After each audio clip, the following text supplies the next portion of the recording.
Hey, what's up, everyone? Today is Saturday, July 20th, 2010, and you are listening to episode 129 of On Tap.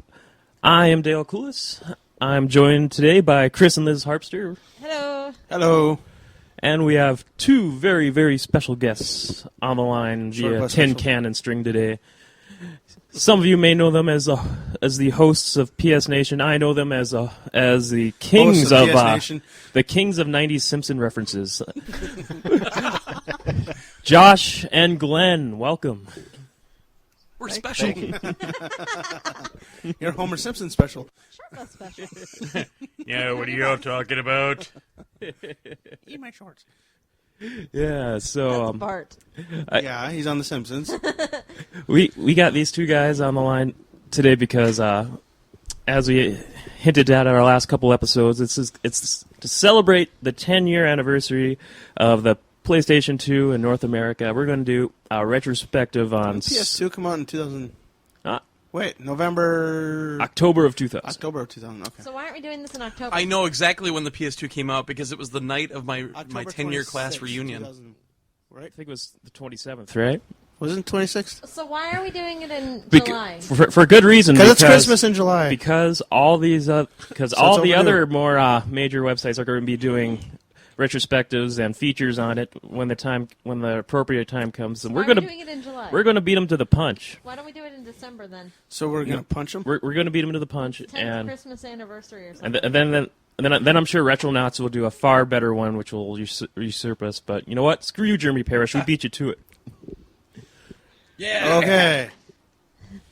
Take that, Jeremy, whatever the hell your name is. Yeah. Awesome. So as we're going to start off today, we're just going to talk about what games we've been playing. So, Glenn, Josh, I don't know which one of you guys want to start it off. I'll start, I guess. A lot of Joe Danger on the PS3. I've been playing the heck out of that. We had a review of it this week.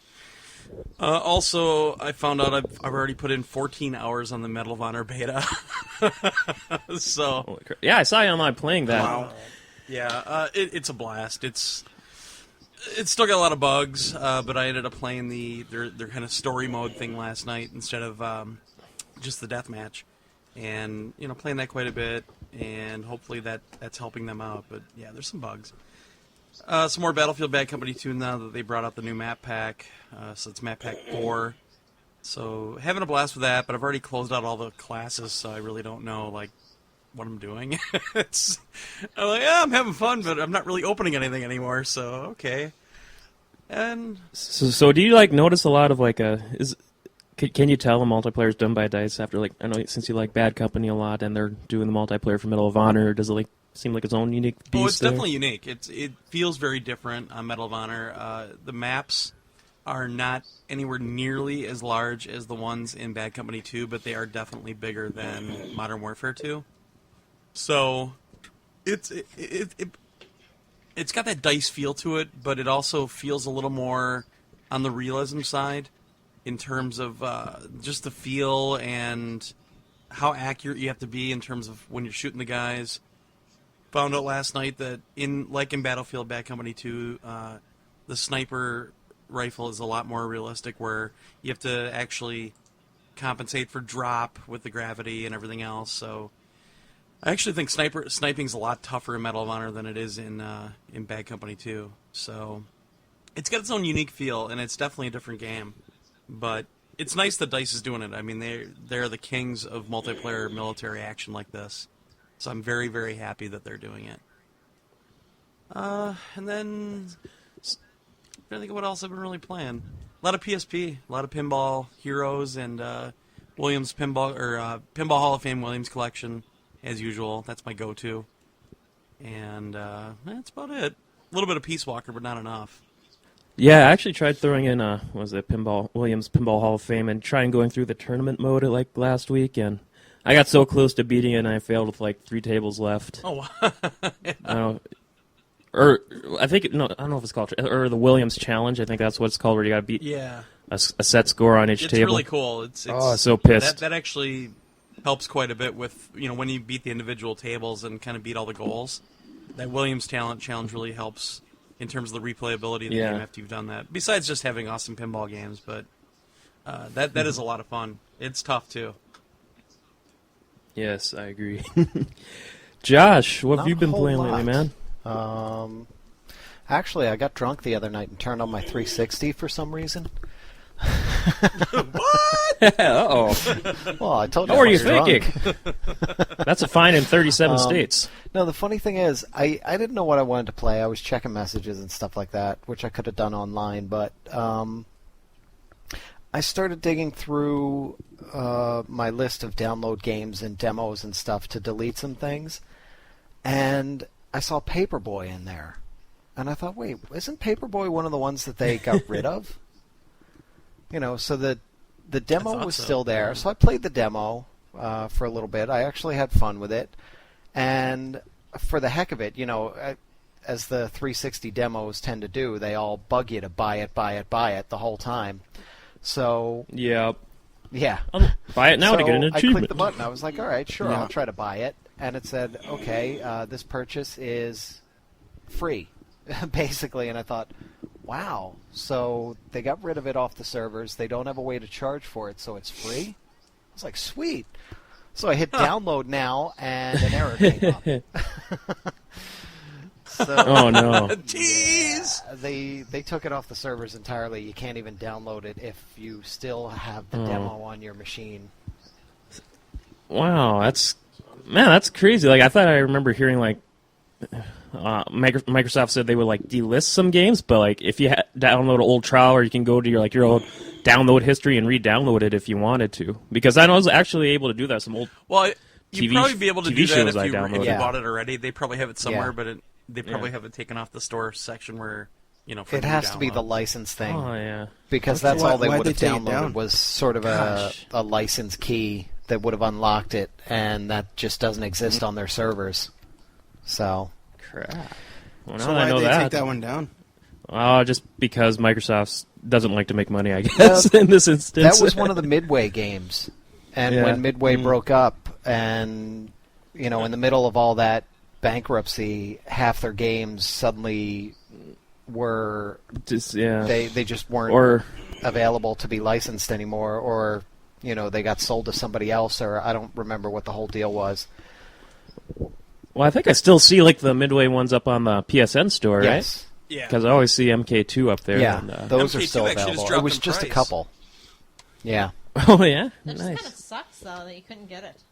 Well, hopefully everything's fine with Unreal franchise. Oh, yeah, they're... Well, yeah, Midway was putting them out, but, like, that was just a publishing. Yeah, Midway bought the rights. They don't own the IP. Yeah, they just had a publishing deal. Yeah. Oh, yeah, it's still Epic, isn't it? Yeah. Okay, good. So it'll be Microsoft. And I had Darksiders sitting here for the PS3 that's just been from my GameFly queue. So I popped that in. I played it for about an hour or two, something like that. It was pretty cool. It was not really what I expected. I don't know. I didn't really read up on it beforehand. I had just heard people talking about it and thought I'd try it out. Yeah, Liz played Darksiders for a little bit. She was digging it. I like it. Yeah? I like that one, but I got addicted into another game. Yeah, I think once it was kind of neat at first, a little bit forced in places where stuff grows up the wall. Okay, that's the only way you can go, and fortunately, stuff grew up the wall so that you can climb up there.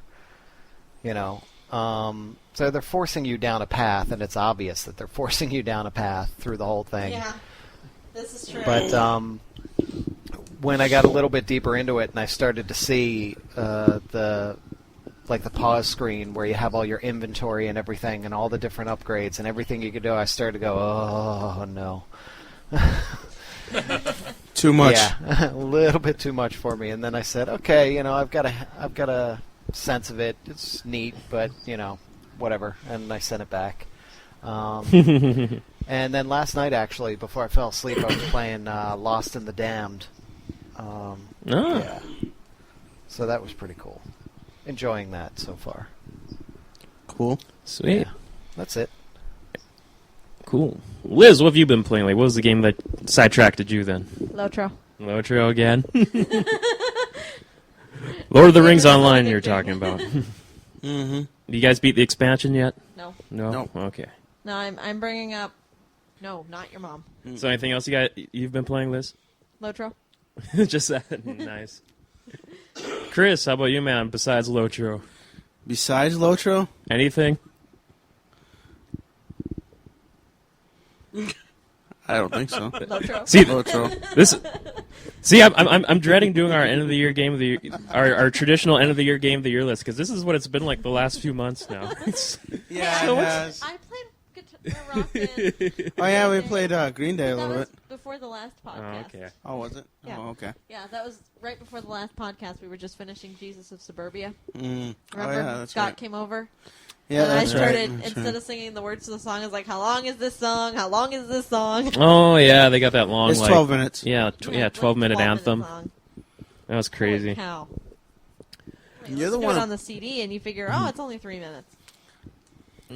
All right. No, it's got a lot of sub songs under it. Yeah. Yeah. Green Day always does that for some reason. No, I couldn't get into Green Day Rock Band that much as the other ones. I mean, I like Green Day, and I guess I'm not like a hardcore fan, but I know I was playing. I can't wait for a Linkin Park rock band. Well, like you said, they didn't do enough Transformers movies yet. Mm-hmm. Well, they're doing a third one, and Shia LaBeouf says that it's going to rock better than the first or second. Hey, they even one shot did. part of it in Like a Milwaukee. park Of course, movie. the directors. They even shot part of it in Milwaukee. Oh, did they? Really? But the Wow. director Could it said get that worse? Megan Fox isn't going to. I told Mark to go and be an extra in it. He wouldn't do it though. Well, it's a, what is it, expendable city? Well, Linkin Park's going to do the entire soundtrack for it, right? They're going to do at least one They song. do the first song for the end credits. They always do. Isn't that the city where the U.S., where they calculate all their... jeez, I can't even think of it. Wow. Where they make all their cheese? No. I don't know. Where they fire all their nuclear missiles to get everything, calculated and set up for when they start World War III. All right. Well, for what I've been playing lately, I know Glenn, I was kind of talking to you about this on IM the other day too, but like, finally starting to get into Red Dead Redemption. That game's awesome. Don't move. Yes. Yes, it is. I have to start playing that more. I'm very regrettably not too far into it. I think I've only played it through it in just a few times. I only did maybe I think 8 or 9 storyline missions, and yeah, I really like that game. There's just been so much good stuff coming out and sidetracking me that I wish I could put more time into That's it. what's happened I've to only me. played two or three storyline missions. I've been spending all my time hunting. Oh, yeah. Hunting people. Yeah, I did a bit of online co-op in it too, doing gang hideouts and stuff. That's a lot of fun too. Yeah, getting your posse together, rolling out. Yes. Posse up, yo. My posse's on Broadway. God. So yeah, I've been playing a bit, getting back into that, and doing a bit of Blurred, trying to maybe just a couple of races or 2 a day, just online and offline. That game's just since it's Activision and they got to implement a level up perk system, so it's just like, ooh, I can trick out my weapon loadouts a little more, and I can unlock a better vehicle, and that game's just painfully addicting. See, and you talked to us about Lotro. Yeah. Well, I guess for me, painfully addicting is maybe a half hour a day. Mm. Well, then you don't get to So- play with your cannon only half an hour. So work is painfully addicting? Well, I wouldn't say it's addicting. Just painful. Just painful, I yes. wouldn't say I've been missing it, Bob. You've been missing a lot of work lately. I wouldn't say missing it.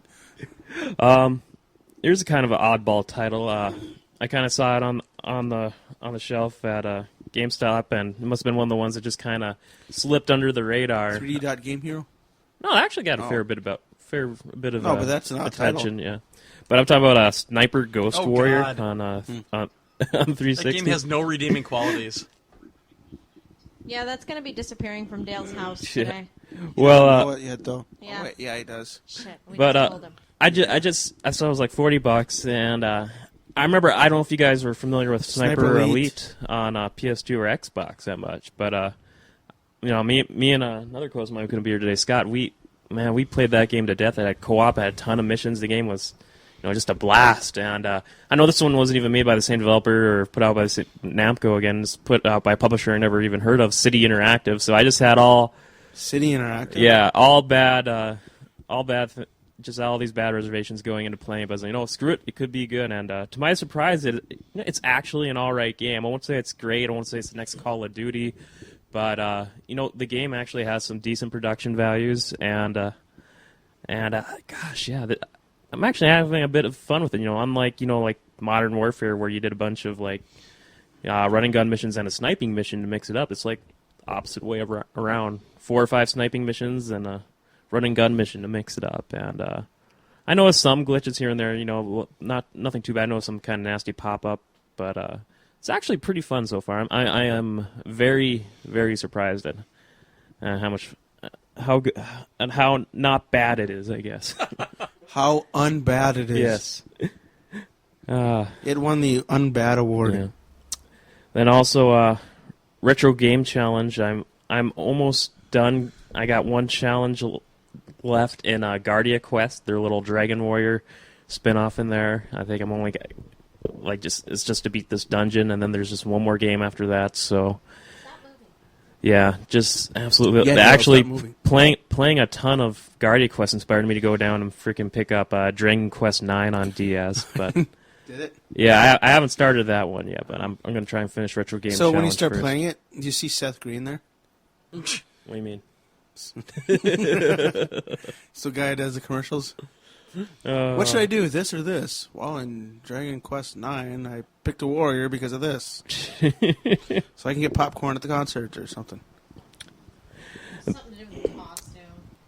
And then I had family visiting over a lot for the last couple of weeks, and I brought the PS3 over one night just to kind of mix things up when I because I got like buzz for it and a few PSN trivia games that I thought would go over well with the family, and they did. Wheel of Fortune on PSN, Family Feud on PSN, both Buzz games, and like the PS2 version of Jeopardy since I got the backwards compatibility PS3 and Family Guy.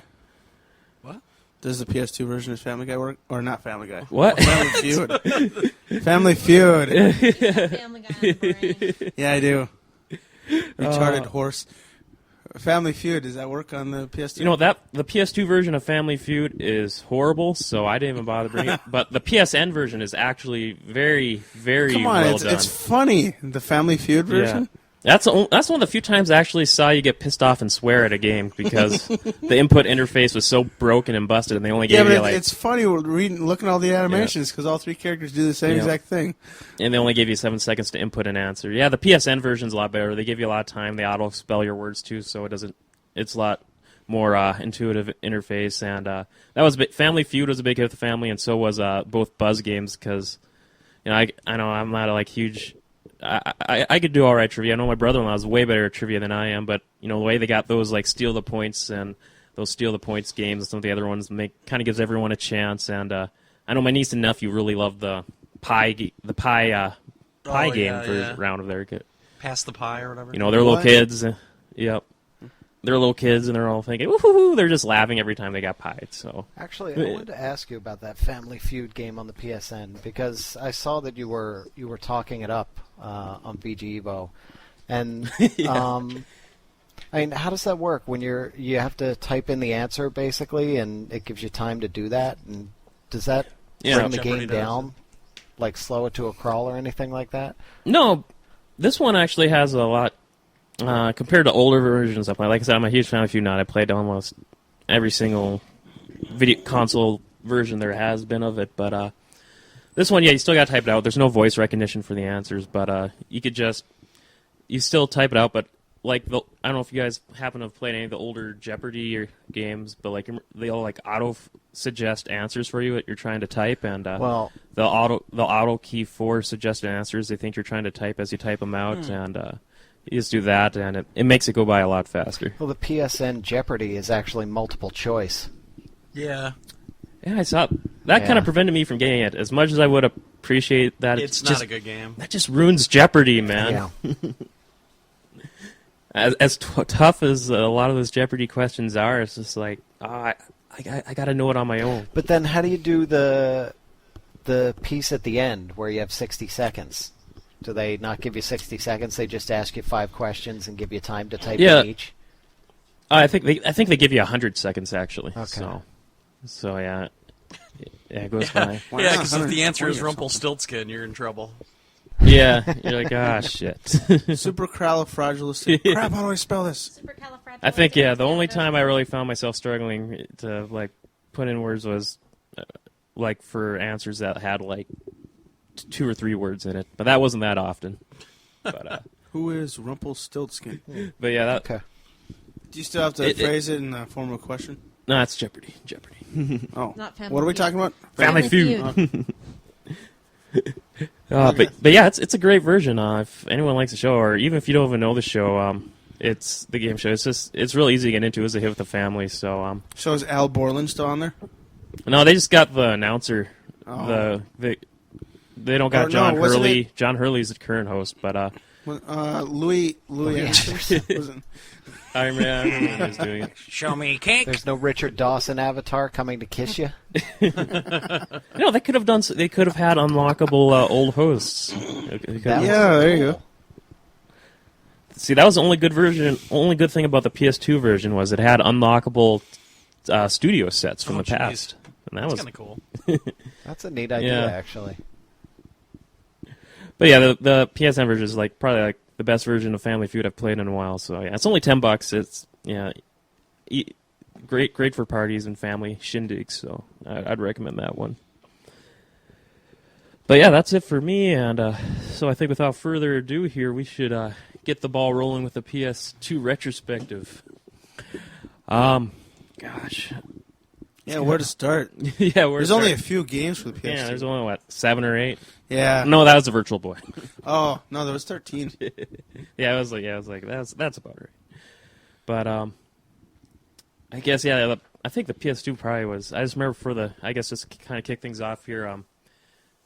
The amount of I want to say the amount of hype going into that launch was probably at least from what I remember, the most hype that went to any console launch. I mean, there's been a bunch for all other ones too, but it seems like the PS2 one, still looking back, had the most hype going into a console launch. I don't know what are you guys' thoughts on that when anticipating the PS2 coming out.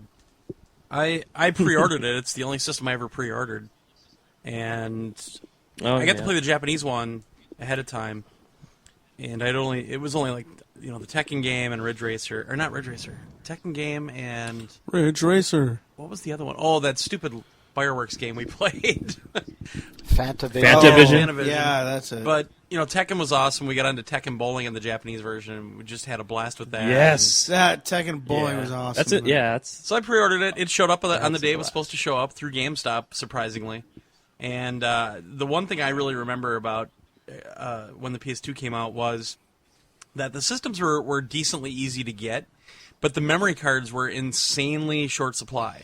Oh God! Yeah. Well, Dale's got a story about that one. Well, yeah, I could talk. I'll mention later. I think too. I just want to mention is that I think just right before launch, there were supposed to be 1 million units on launch, and then a week or two before launch, they said it's going to be half a million. Yeah. I had actually pre-ordered 2 memory cards, and they didn't show up, and I ended up finding them at a KB Toys in Kenosha where I lived, and they were shoved in the case sideways. And I looked over and I'm like, I kept asking, what are those little yellow card things there? What the heck is that? Because they were shoved in with all the other PS2 stuff. And the guy pulls, there's 8 of them. And he pulls them out and the memory cards went, oh my God! I go, give me 2. And all of a sudden people heard me say that and all these other people came over and they were all gone right then and there. Wow. People were on a manhunt. Oh yeah, definitely. Nice. Definitely a case of right place at the right time. Oh, definitely. Yeah, really. I think I ordered the PS2. I pre-ordered it from EB Games, so GameStop now. But I think you actually did the online pre-order, right? Yep. And I got everything I ordered. I know I have Tekken Tag. I think I had 4 games, but Tekken Tag is the only one I can remember. I remember playing on the original launch too. I think you got Ridge Racer 5 and Yep. DOA 2, Time Splitters. Yep. Okay, those are the 4. Yeah. See, that's not an exciting launch story. I ordered it online and it showed up on my door. Yeah. Well, it was exciting because I was gonna buy I was one in school last till year. 3. I couldn't wait to get done with school. Yeah. I was gonna buy one like a year and a half ago. Then I met Chris, so I skipped PlayStation 2 and went straight to PlayStation 3. Actually, There you go. it was late, so when I got home from school, it wasn't there. It didn't come in until like 6 o'clock or something. They had you worrying. When's it gonna get here? Did they steal Bastards. Which I want to put it past the FedEx Stupid UPS UPS guy. or whatever. I pre-ordered mine from a GameStop in the mall right up the street from my house, and they had a midnight launch, and we were trying to figure out how that was going to work because it was inside the mall, and the mall closes at 9. They usually leave a door open. And this was the first time I had ever done anything like that. Or a window. So we all get in there, and it's all dark in the mall, and we're all lined up outside, in the mall, but outside the store. And then they bring us all in. I had to bring my PS1 because I was selling that as part of my pre-order. They were giving me money for that. And a couple of my PS1 games, I held on to a lot of them, but I gave up a couple of them. And it's funny because what I remember about the launch is it paralleled the PS3 launch in a lot of ways, where there was a lot of hype for it. Everybody complained that it was too expensive. They suddenly cut the number that were coming out right before the launch. Developers kept complaining that it was so difficult to program for. The launch lineup kept getting cut of the announced games, and then all of a sudden a bunch were just kind of disappeared. And the launch lineup was kind of meh, there wasn't a whole lot there. Yep. They had a lot. I just don't think they had any standout killer app. Well, see, that was the thing. Like Tekken They didn't have a Tag. Soul Calibur. I had pre-ordered SSX. That was a Dreamcast launch. SSX and the James Bond game. And the night I got there, the James Bond game just didn't even show up. And it eventually got canceled. I don't even remember what it was. Oh, wow. But I swapped that out. They said, it's not here. What do you want instead? And I just looked, and I was like, I'll try that Smuggler's Run thing. Oh, yeah. Which was great. Oh, yeah, I remember that one now. Oh, one of the first Rockstar game titles. Yes. That was an open world kind of like sandbox car race, and that was like kind of Crazy Taxi, like how there's arrow guiding you where to go. In a way, yeah. You had to pick up your drug packages and then drop them in other places, and Border Patrol was after you the whole time. And wasn't sounds like an Twisted appropriate Metal? Rockstar game. Wasn't Twisted Metal one of the No. launches, or was that a that couple came months later? That came when the came network like a year adapter later. came out. Yeah. Okay, and then no, there was 2 versions of Twisted Metal. There Oh, was yeah, Twisted like, Metal, then Twisted Metal They had Black. Twisted Metal Black, and then they like a half year later when the network adapter came out, you could have... I registered it, and they sent you Twisted Metal Black online in the mail for free. So Okay. Yeah, so I got mine, ran home with it, of course, plugged it in, and I was up for like an hour or two playing Smuggler's Run and SSX, because I was just so giddy. I was just so excited. It looked so much... It was leaps and bounds over the PS1 and the way it looked. It was. yeah. That was the amazing thing.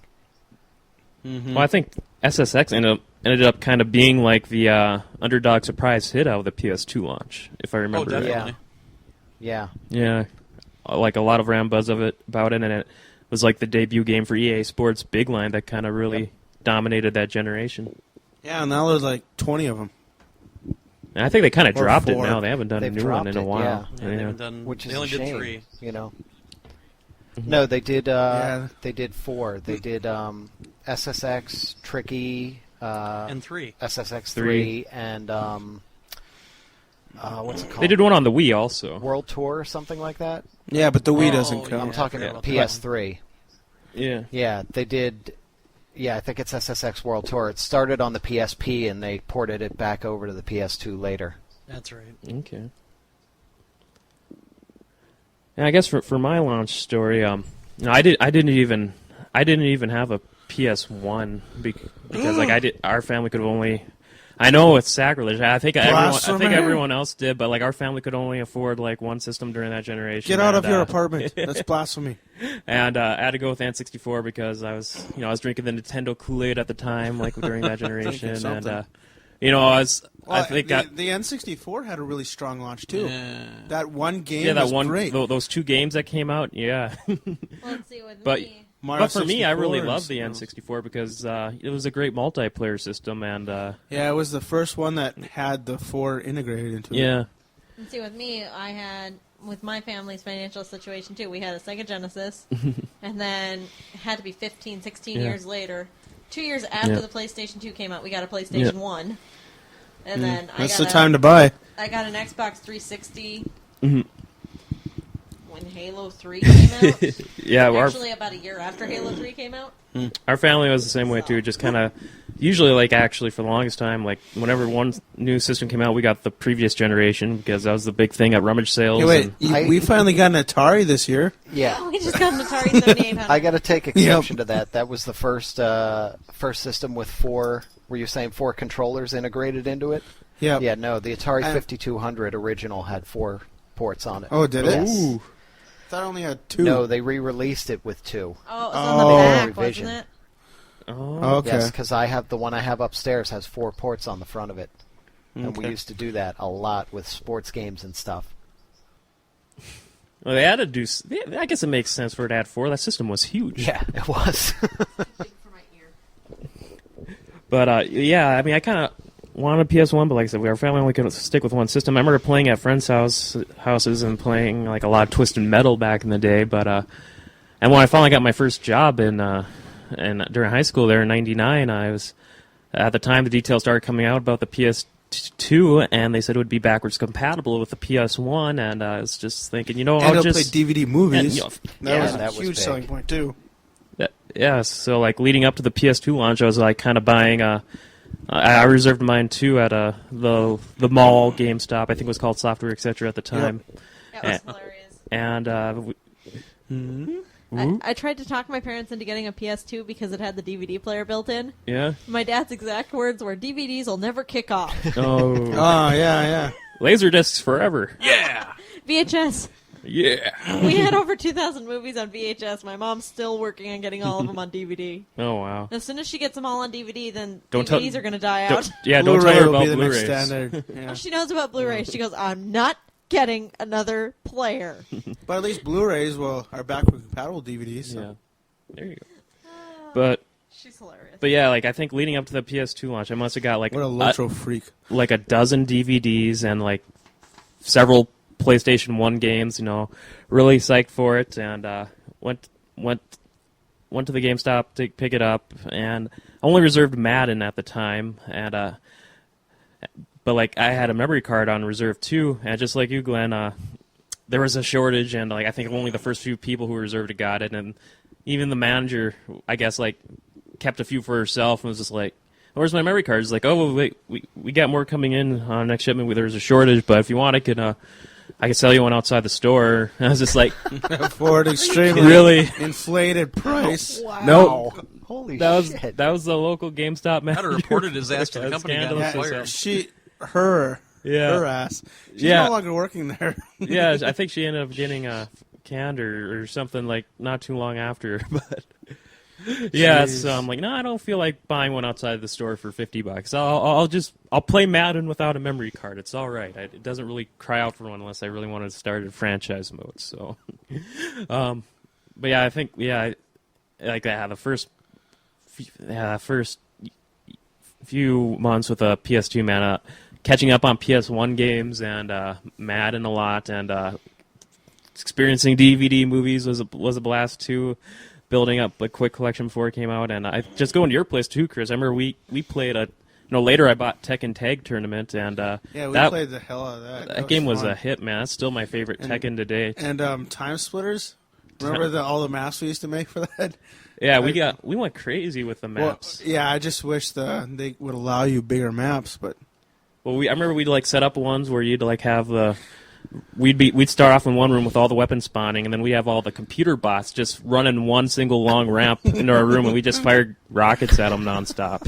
Yeah, it was fun. Nice. I can see you two doing that too. I mean, just to mix up, we did all other kinds of levels too, but yeah, that first Time Splitters was just That was a fantastic awesome. game, and even like the second next one was couple good sequels too. are. Yeah. And I was surprised that that one hasn't been a new one in a while. That was a really good series. Well, Time Splitters, for some reason, now I go back to it, it really bugs me because of the way in normal first-person shooters, when you move the analog stick, the whole screen moves. In Time Splitters, your reticle moves, and you have to move your reticle to move the whole screen. Yeah. That just... GoldenEye is the same thing. It bugs me now. I'm so used to it the other way. And I guess one of my guilty pleasures of the PS2 launch, I know this game gets Watching a lot of porn on flack. it, isn't it? Well, besides that, come on, it's a DVD player. No. No, Street Fighter EX3. For some reason, I got crazy into that game because I think for some reason the PS2 launch was also the stage for all fighting games to debut tag battle modes with DOA 2, Street Fighter EX3, Tekken Tag, and yeah. DOA 2, did that have a tag battle? Yeah. I don't remember Yeah, that. that's why they debuted it. And yeah, Okay. surprisingly, I think DOA is the only one that's really stuck with it. Oh, yeah, I remember it. Yeah. Okay. Besides MVC. I remember Richard never letting us tag in so we can actually, finish the match. Yep. I remember that. Yeah, so I don't know if you guys actually I looked it up just earlier today to find out.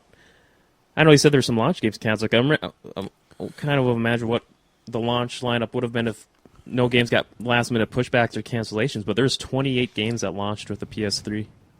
PS2? Yeah, I meant PS2. Whoops. Freudian slip. Yes. Yeah. Yeah, so Well, that's not I don't a know if bad you guys lineup, though.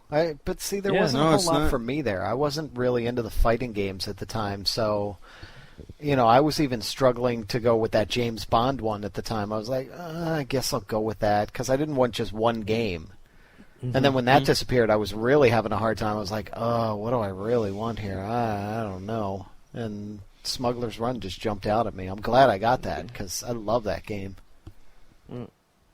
So that you think that was like your top pick for the PS2 launch, Smuggler's Run? Yeah, I think so. Both of them really. That I felt that I really nailed both of them for me. SSX and Smuggler's Run. They were just awesome.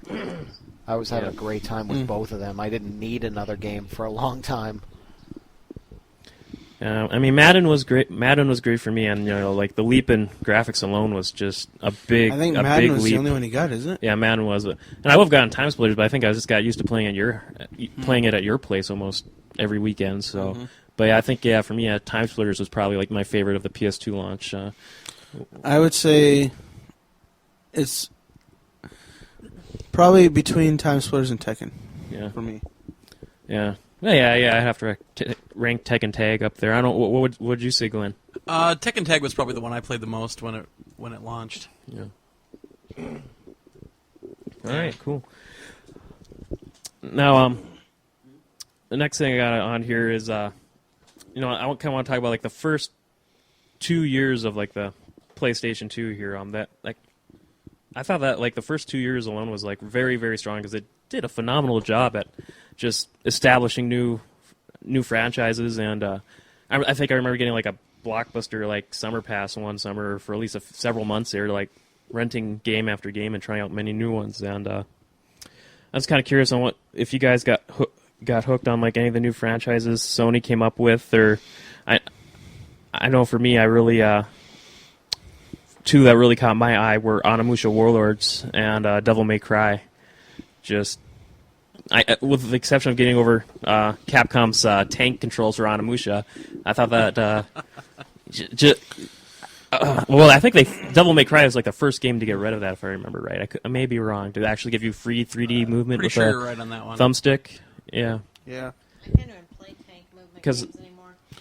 Onimusha kind of had like this somewhat scare with a scary style Resident Evil with like all the crazy demons and stuff you face, but more of a hack and slash, and just the whole Japanese story arc behind it just like really intrigued me. And then Devil May Cry, I think I was kind of expecting more like Onimusha, something like that, but with guns. But that just blew me away at how in your face the the action was and how over the top it is doing those crazy combos in that game. Those are just a couple of my early favorites. I don't know, if, Glenn, Joshua, if you guys got anything that stand out for you right away. With me, it was a lot of sports stuff for some reason. I just remember playing a lot of sports games early on, and then I don't remember all the years. It's been so long that I can't remember, like, was this in the first couple of years or not?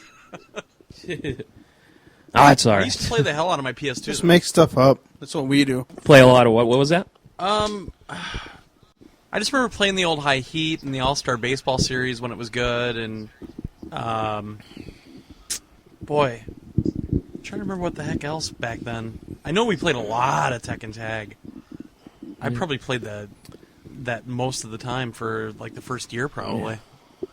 That's how I got so good at Tekken.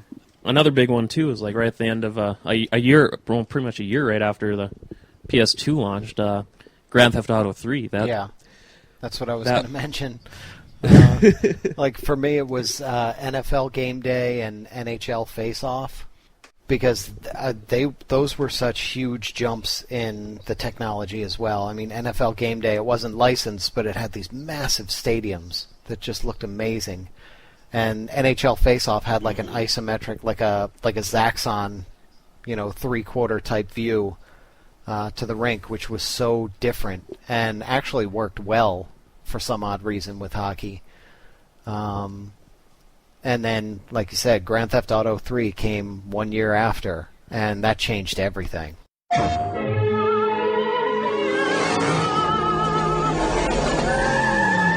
I think my partner's a rat. We gotta shut him up. They want a war? They got a war.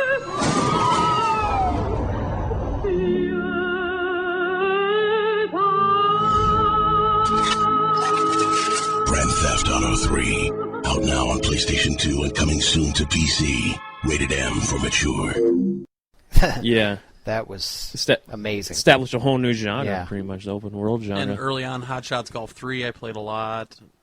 And stuff, and Game Day, too, like you said. But the problem was, the Game Day series kind of took a dip when it hit the PS2 compared to the PS1 games. Pretty much all 989 titles did it, with the exception of the baseball ones, if I remember right. Yeah, and even those took a kind of a dip at the end of the PS2's life cycle there. It really didn't come back to prominence until it hit the PS3. Oh, okay. Yeah. I remember for a lot of the PS2 life cycle, that's when I really started getting into reviewing games, and games I'd get from old websites assigned to review that I'd get sent to me, where I get a lot of the 989 sports stuff, and I hate to admit it, but a lot of that stuff was painful. Oh, yeah. Painful. Like the Game Day games were not as great as they were in their PS1 days. They really fell off. Like the NCAA Final Four, NBA Shootout, NBA Shootout! I forgot those. There were a couple of good titles on those too. Was it? Okay, I remember the one I had to play was 2004, and it was okay, but compared to like 2K at the time, it was just a couple leagues behind. Right. Oh, definitely. Oh, you know what else came out in that first year was ATV Off-Road Fury. Oh, yeah. Which, I don't know if you guys ever played that, but if you played Pure recently on the PS3 or the 360, Pure is, it's almost a direct descendant. It's almost a direct sequel to ATV. The spiritual successor? Yeah, it's basically the same game, but with better graphics.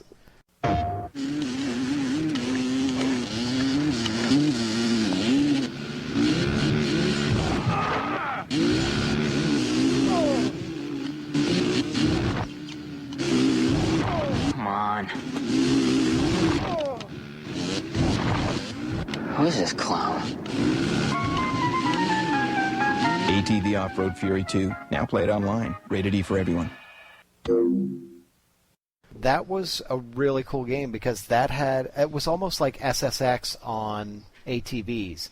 And you had this massive, massive open world that you could wander around. You could wander off the course and through the mountains and go and go and go. And eventually you'd hit a boundary. And the funny thing is, when you'd hit that boundary, it would shoot you up into the air and shoot you all the way back towards the center of the map.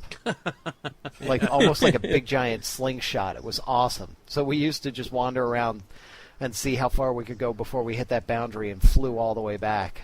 But it had that same type of thing where you're doing races and you hit all these jumps, and in the air you have to pull all these tricks in the air with your shoulder buttons and all the other buttons and everything, and nail all the tricks for boost and things like that. But that was a lot of fun. Hell yeah. No, I thought, go ahead. Said, hell yeah.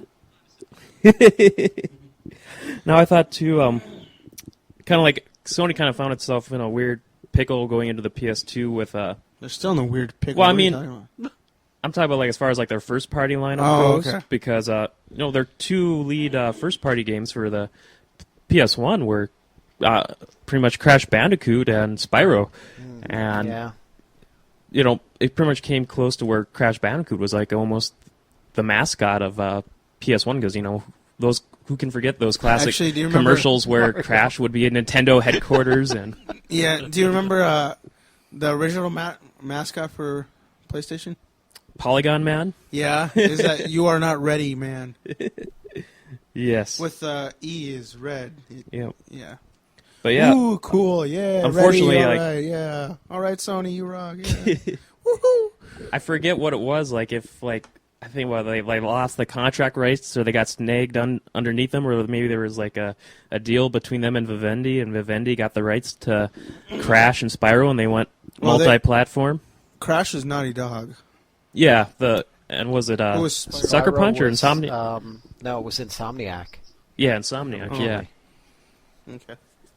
and so Sony lost their two big hits right there for first-party exclusivity, but I think they made it up in spades with the PS2, and to this day, I think Sony for both PS2 and PS3 has far better than Nintendo ever did, including the 8-bit days, and anything out of Nintendo, Microsoft, or Sega now has been the best at establishing and supporting new IP. I mean, just look at the franchises that came out of the PS2. They may have lost Crash and Spyro, but in their place, we got Jak and Daxter, Sly Cooper, Ratchet and Clank, SOCOM, God of War, among many others. Don't talk about SOCOM. Please don't talk about SOCOM.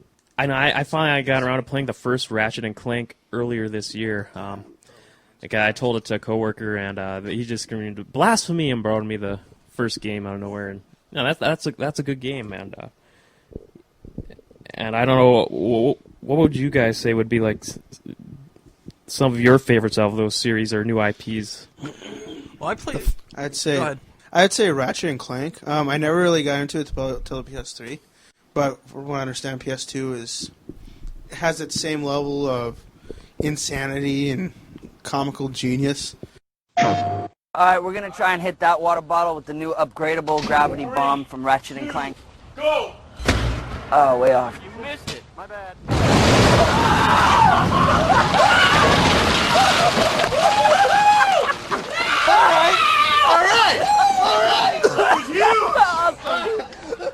The gravity bomb, one of 51 weapons and gadgets not fit for this world.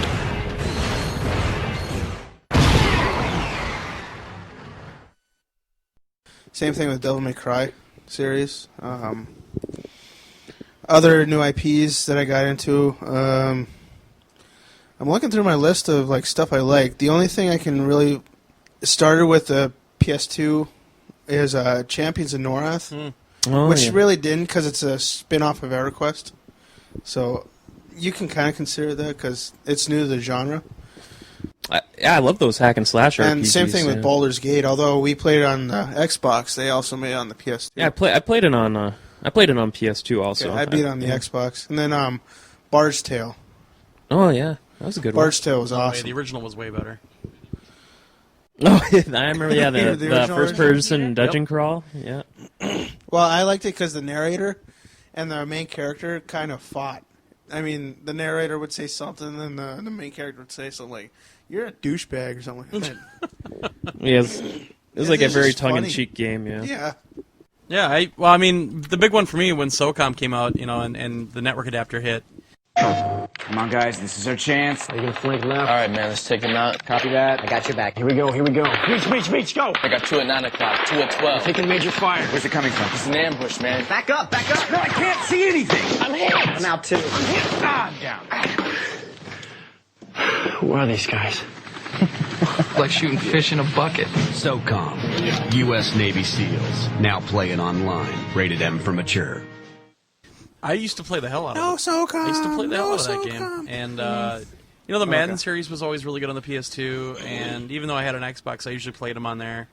And then I played a lot of Tiger Woods back in the day, and the Burnout series. I mean, Burnout, when those hit. Burnout. Oh, yeah, I forgot about Especially Burnout. when... Burnout started on the PS2 and the Xbox series. Genre, or, timeline.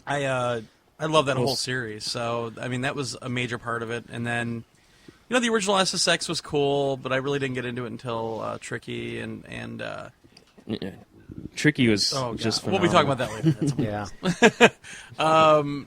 No, I mean, there's so many games out there for the PS2, and it was so great because it got to the point where all the little quirky titles started really coming out for it, and that was, I think, what made the PS2 one of my all-time favorite systems, is that it got so big and so popular that, you got these little onesie-twosie titles like Red Star and all these titles that you normally wouldn't see, and they took a lot of chances with games like Ico and Shadow of the Colossus and Mr. Mosquito. Mr. Mosquito, and you got these... Katamari Damacy. Katamari, there you go. Yep.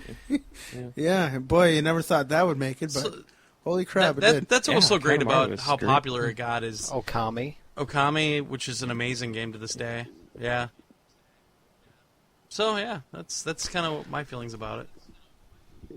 Yeah, for first party stuff for me, SOCOM was also the one. I wasn't into those types of games, but when that came out, and the network adapter and everything, I thought I was just fascinated by the fact that I put the little headset on and I'm playing the game, and they're putting orders right in my ear. Yeah.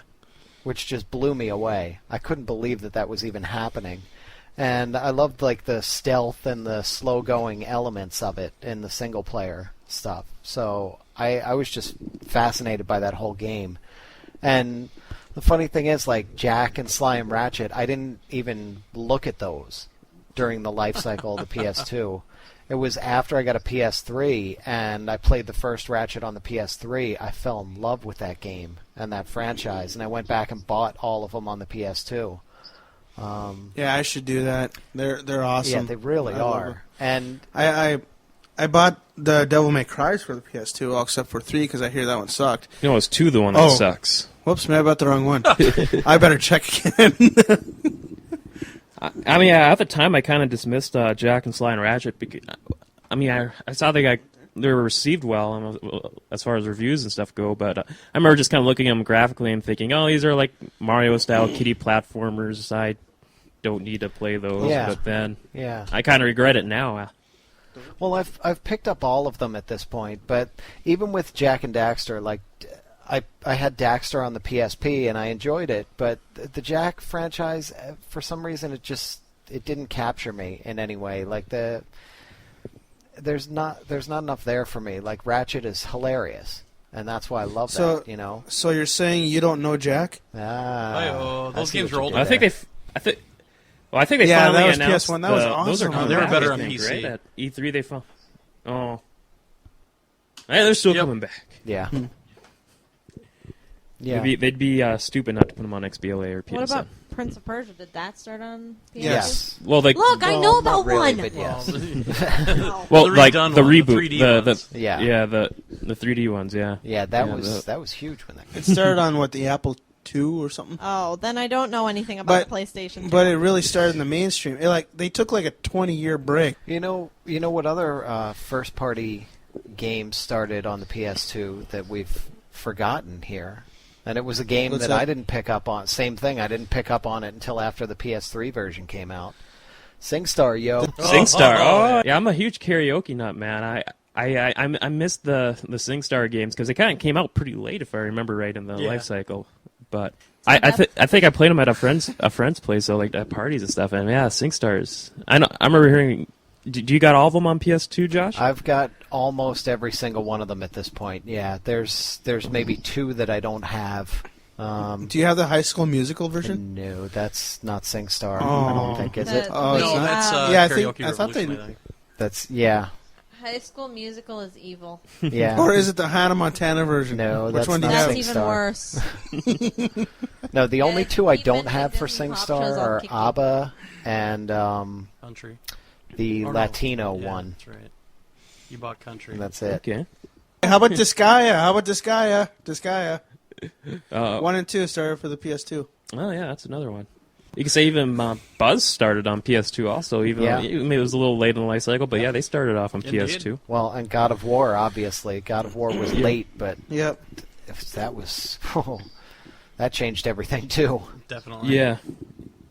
They kind of established kind of like the heroic third-person action genre, if you want to call it that, yeah. Or, let's see, Xenosaga was on the PS2. That was a pretty good series. You never Although even opened them. Yeah, All of his Xena. copies Well, are still shrink wrapped. no, only 3 is shrink wrapped. I've opened 1 and 2. Well, you beat the first one, I think, right? Xenosaga Episode 1. Well, Xenosaga started with Xenogears by Square for the PS1, and then they split off into Monolith Soft and made Xenosaga because they were pissed off at Square for not publicizing Xenogears like it should have been because of Final Fantasy VIII, which was a piece of crap. Well, Harmonix did Frequency and Amplitude and then brought Guitar Hero to the PS2. Oh. That's where it all started. Oh, yep. Yeah, exactly. I think Guitar that, Hero, yeah, that really helped. Right when the new generation was kicking off with 360 and all, I think Guitar Hero really helped keep the legs going there and for then the that PS2. that helped spawn Rock Band. Yeah, because Guitar Hero was 2005. That's when that hit. And it stuck pretty much exclusively on PS2 there until 2007 when it finally made the leap to next gen.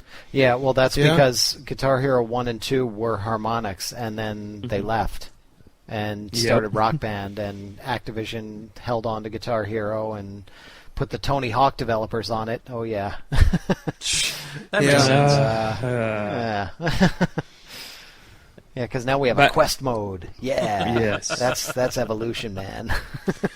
Yes. But I guess you could say, speaking of Tony Hawk, I really love those like early Tony Hawk games on PS2. 3 and 4 specifically were really, really good.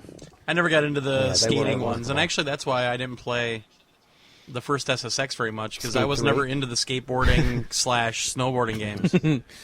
Skitchin was awesome. Yay, long live Skitchin. That was good. That was Genesis, man. Yeah. That was a little further back. Yeah, I think 3 added the revert, which is like the last awesome like new mechanic that happened in the series, because that kind of established the endless combo strings you can see everywhere, probably countless YouTube videos of. And I remember I played a ton of 4 just doing horse with my buddies. That was a big hit. Oh, I got another one that came late in the life cycle, but and it's not a huge franchise, at least not in North America, but it has a good following. Yakuza. Oh, yeah. I was actually going to put one of those in my top 5, but I didn't. Yep, that one. Yeah, 2006, the first one came out in the U.S. Yeah, I really liked Yakuza. I need to go back and finish it off. I mean, I got like pretty far into it, but then I just eventually just got sidetracked by too many other things. And I think I finally got around to picking up Yakuza 2 because it was still for sale new at a GameStop like several months ago for $10. I was like, crap, I may as well pick it up. Yeah, I grabbed them both because I was afraid they were just going to disappear from the shelves, and then they'd be on eBay for a ridiculous amount of money. Well, Yakuza 2 is one of those games that only had a limited release in the U.S., so it's one that if you are thinking about getting, you might want to pick it up if you see it. Well, that's like Jurassic Park Operation Genesis was one that I wanted to get when I was a younger kid, and we didn't have a PS2, so my parents were like, no, it doesn't really make sense to get it because you don't have the game system, and by the time you get a game system that you would be able to play it on, you won't like it anymore. Well, it absolutely disappeared off the shelves, and I found it online at like Amazon.com or eBay for $50 to $100. Then I found it at MGC this year for $35. I was like, mine. Wow. I haven't gotten a chance to pop it in yet, but mine. And you also bought the Rogue. Yeah. But yeah, I mean, that was one of those that I wanted it, and then it finally found it, and I'm like, I have no idea why that game goes for so much. Was there ever a good Jurassic Park game? I doubt it. The first very Jurassic much. Park game on the Genesis was actually a lot of fun. That was a piece of crap. I hated that game. I don't know, man. There's that one. Absolutely hated that game. There's that one on the 3DO that has like those 2-minute loading times. Oh, jeez. But no, it's just like I'm pretty sure that when I put it in, I'll probably be very disappointed in it. But I have it. There you go. Hey, Killzone also started on the PS2. Indeed. Yes. Yes, it did. Killzone had a real problem though with obviously being compared to Halo right away, and it was a really great idea, but it obviously was a little bit too ambitious for what the PS2 could do. I think it's still a great game, but it's not a AAA title like you would expect for a first-person shooter nowadays. Yeah. And see, I just don't like the Killzone 2. Chris and I got it from GameFly. We put it in. We had it in for maybe half an hour, and the whole half an hour it was just painful. What? And it was just like... All right, I'm done. Read all the reviews, and it was multiplayer. Oh, you were looking for like split-screen co-op? Yeah, we were looking for split-screen co-op. Well. We put it in, and there was no split-screen co-op, and it's just like, okay, first of all, if it's... I want to let that fact alone make you dismiss the game. It's still a fantastic game. Yeah. I'm sorry if you do like it, but I just... It's a pretty niche title. I mean, I think there's only like 5 people that really like that game. Yeah, I just went back in the past year and played Killzone for the first time, the original, maybe 2 years ago, whenever, just before 2 was coming out. Mm-hmm. Yeah, same here. And I sat down and I played through the entire game, and I could see that it's exactly what Glenn said. It was too ambitious. They tried to do way too much for what the PS2 could handle, like to the point where all the voice acting was stripped down. It just stripped down to like the lowest possible bit rate and just sounded horrible. But sounds like the monsters in Doom dying. But yeah, but even with all they tried to do with it, I thought the environments and the setting and the whole idea of it was awesome. Yeah. And I thought, you know what? With the horsepower of the PS3 behind it, and with them, taking the time and figuring out what they're doing, they could really do something special, and that's what they did. They made an amazing sequel to that, to where, everybody, they showed that trailer, and everybody put them down. It's a bunch of bull crap. You're never going to get anywhere near that. And they surpassed that trailer, that original trailer. Oh, definitely. When they hit the PS3. And then Killzone 3 is coming out. And 3 is coming, That'll look awesome. That'll look awesome. It does already. I remember when the PS2 first came out, I saw an accessory. It looked like a normal DualShock 2, but you can actually take the analog stick, directional pads, buttons, everything. They had little connectors. You could actually take them out of the controller and put them where you want in the controller. So if you wanted to, you could have the left analog on the top, just like the 360 controller did. And I don't know why don't they make a PS3 controller like that? There is one coming out like that this month from Nyko. It's called the Raven. Oh, yeah. Oh, good. I played with it. I'll have to check that out then, because it feels nice too. It actually maybe I might actually play some first-person shooters on the PS3, because after you get used to the Xbox controls and the Xbox 360, first-person shooters. I just got those little clip attachments for the L2 and R2. Those were great. I really don't like the analog placement on the Xbox Xbox no, I'm controller. talking about. I never have. No, I'm talking about the left I know, that's analog what I said. stick. Yeah. Oh, okay. The positioning. Oh, okay. I don't like where that left stick is. I never have liked it there. Oh, okay. Okay. See, I had never. I was PlayStation 1, PlayStation 2, and right into PlayStation 3, and it was a good year or two after the PlayStation 3 before I even bought my first Xbox 360, my first Xbox console. So I had been a good 10, 15 years into that controller, and that was the controller. I was so used to and so comfortable with the PS2 controller that the 360 controller actually felt weird to me and felt sort of off with the stick, the left analog stick placement and everything. It's just a matter of, I guess, comfort that I had been doing it for so long. It was just odd. Oh yeah, I can totally relate to that. I remember on the N64 shooter days, I know people that first got into Turok. That was awesome. People would prefer playing with the Turok style controls over when it came to GoldenEye. I loved just moving with the analog stick, and then I play with other people and I gotta switch your controls. I gotta go to Turok style, moving with the C buttons. I always had to do that. Yeah. And see, with me, I always had trouble with my hands with the PlayStation 1 controller. So what my parents did, they went out and they were Mad Catz controllers, but they were bigger. Okay. And they're actually pretty similar to the 360 controllers, so I got used to that even with the PlayStation 1. Okay. And so going to a PS2 or PS3 controller, it's just weird to me. Well, to each their own. Well, yeah. Well, and then the Killzone developers yelled at Glenn for using the wrong control scheme with Killzone 3 at E3. Oh, man. You're doing it wrong. wrong. Playing the game right. Why is the option there? You're holding it wrong. Shut up, Steve Jobs. No, it wasn't about that. It was about their control scheme, because they have a very specific control scheme in Killzone. And I switched it over to basically what the Call of Duty controls are, and Herman Hulst just started yelling at me, "You're playing it wrong!" Oh, wow. Wow, really? Yeah, it was funny. Yeah. Yeah, it was really funny. God. It's like, if you don't want me to play like this, don't put the freaking option in your game. Now, Killzone one was obviously huge on online and all, but how would you guys rate when PS2, the first Sony platform to really have feature online play with the network adapter and later incorporating into the Slim and all that? Well, it's nice, but it was so late in the life. No, it came out in 2002. It started. But it came out in 2000. It was 2 years after the PS2 was released. Well, about a year and a half. See, I never really had a problem playing online on the PS2, and actually, even after playing online on the original Xbox, although MechWarrior 2 on the Xbox was good, but I was already pissing and moaning back then about having to pay for online when I could do it for free on the PS2.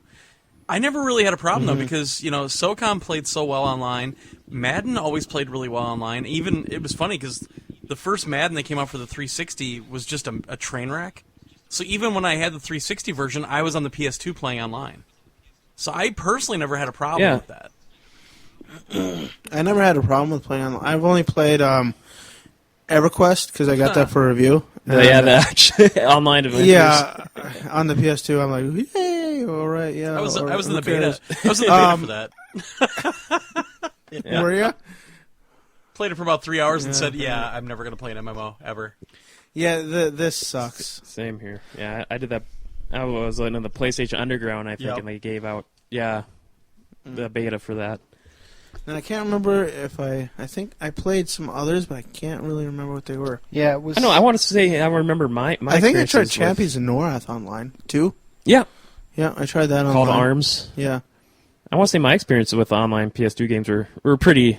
I liked. I think I got used to Xbox Live, and it's like a unified online system across most games there. But I still like most of the things I have on PS2. Like you said, I think it was kind of dependent on the game and how the online support was. I think I noticed a lot of games that had GameSpy servers. I had a lot of better experiences with, and though some would kind of stick with a PC server listings, pick a server to hop into, and I always thought that would work better on the PC, and it kind of got a little clunky trying to find games on the PS2 like that. Yeah.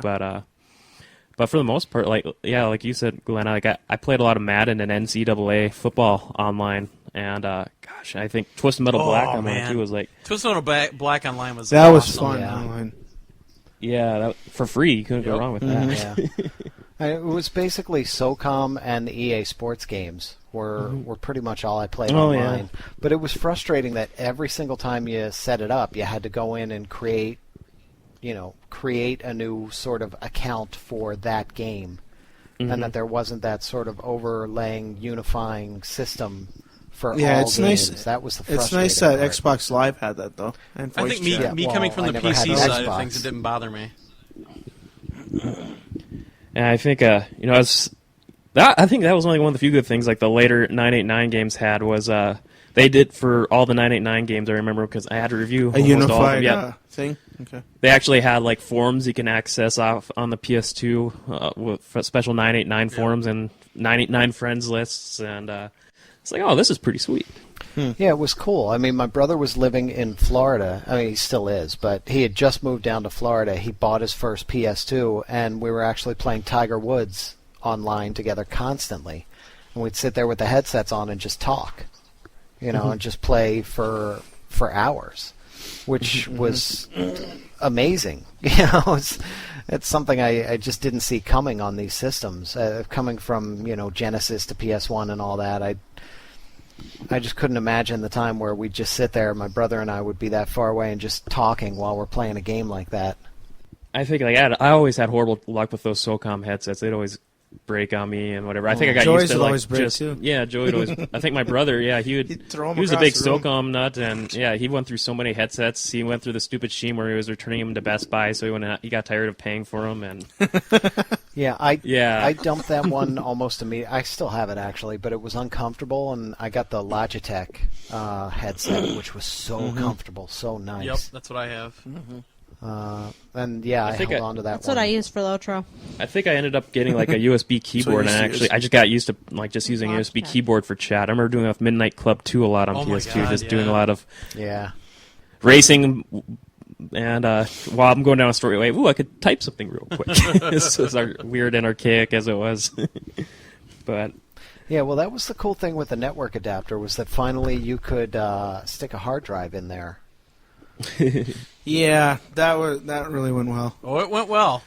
Well, the hard drive was only support for like 2 games. Oh, there were several games that supported it. Final Fantasy XI, of course, was like the big flagship launch with it. And then SOCOM. The 2K sports games, especially the football. They would save the replays, right? Yeah, that really showed the promise, because what it would do is it would save replays as you were playing, and then when you hit halftime, you'd suddenly see all those replays at halftime, which was mind-blowing. Definitely. That was something that could never be done before that. And you could save the games to the hard drive, which was also a big thing. And I think I mentioned this to Glenn on a recent episode, and Joel, because he was there too. Honestic. But my MLB 06, the show, save game is... Oh, well, it wasn't because of the hard drive, actually. It was because I had a bigger memory card. But the save game itself is over 8 megs. Wow. So when I went to copy it to the PS3, to the virtual memory card, it wouldn't take it, because it only does a virtual 8 meg memory card. Oh, man. Yeah, I had like a third-party card, and you could save... It's like 11 or 12 megs, the save file, because of all the data that's in there. Yeah, I remember like a lot of those sports games having like just like the franchise modes and stuff, like just having these huge colossal save files. Yeah. Well, EverQuest was like 1 meg alone. I think like the very first SmackDown game on PS2, I remember, was like a 4 meg file. It took up half the memory card. You remember Time Splitters? The user maps took up a Yep. large chunk too. Mm-hmm. Yeah, I remember like another game that took advantage of like the hard drive was. Besides the 2K football, Final Fantasy 11. I remember actually trying Final Fantasy 11 because Joey bought that, and we hooked it up, and I actually got up a couple levels up, and then I think we had problems like having it maintain a connection at the time. We're in between internet providers, and he just ended up returning it. But like I remember like RPG Maker 3, that actually really supported it. Oh, yeah. Really? Yeah, you could create way bigger games than what the RPG Maker 2 could. RPG Maker 2 was trash because whenever the camera would move, there would be this weird blur effect, which just messed with my eyes a lot whenever the game was in motion. But like the third one was, instead of it upgraded from 3DO caliber graphics to early Dreamcast caliber graphics in RPG Maker 3. So, and it supported the keyboard too, which was very, very awesome because you can actually type in dialogue and all that. So that was pretty cool. So we've been dancing around it with the hard drive. I'm not dancing around it. Do we bring up HD Loader? Oh, yeah. HD Loader, the single greatest thing to ever come up for the PS2. If you had a hard drive. And that was the device that allowed you to install games onto the hard drive and save on load times. It was just a disc that would boot up, and it would revert over to the hard drive, and I'll tell you, it made MLB The Show a much better experience. I mean, that was the one that really stands out to me because and I bring this up a lot, but between innings or between half innings, when they say, okay, these guys are coming up next to bat, off the DVD, it would barely ever even show the pictures because they wouldn't load up. Throw it on the hard drive, it was just blonk right there. So it was a much smoother experience because you weren't going to the DVD to load all the time. I wonder if that would have helped Quake 3. Oh gosh, remember that one? Quake 3 early, 5-minute load times. Yeah, load I remember that the load times for Quake 3 were so same with horrible. Madden.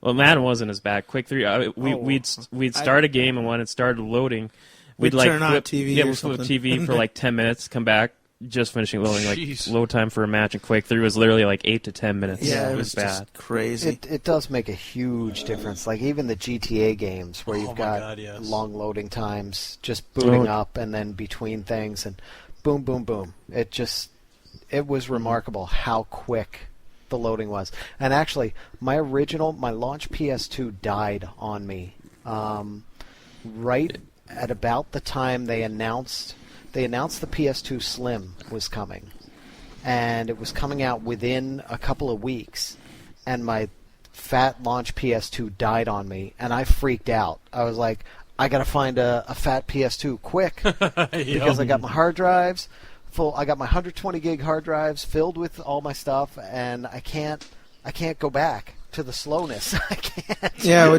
why? Yeah, Sony never.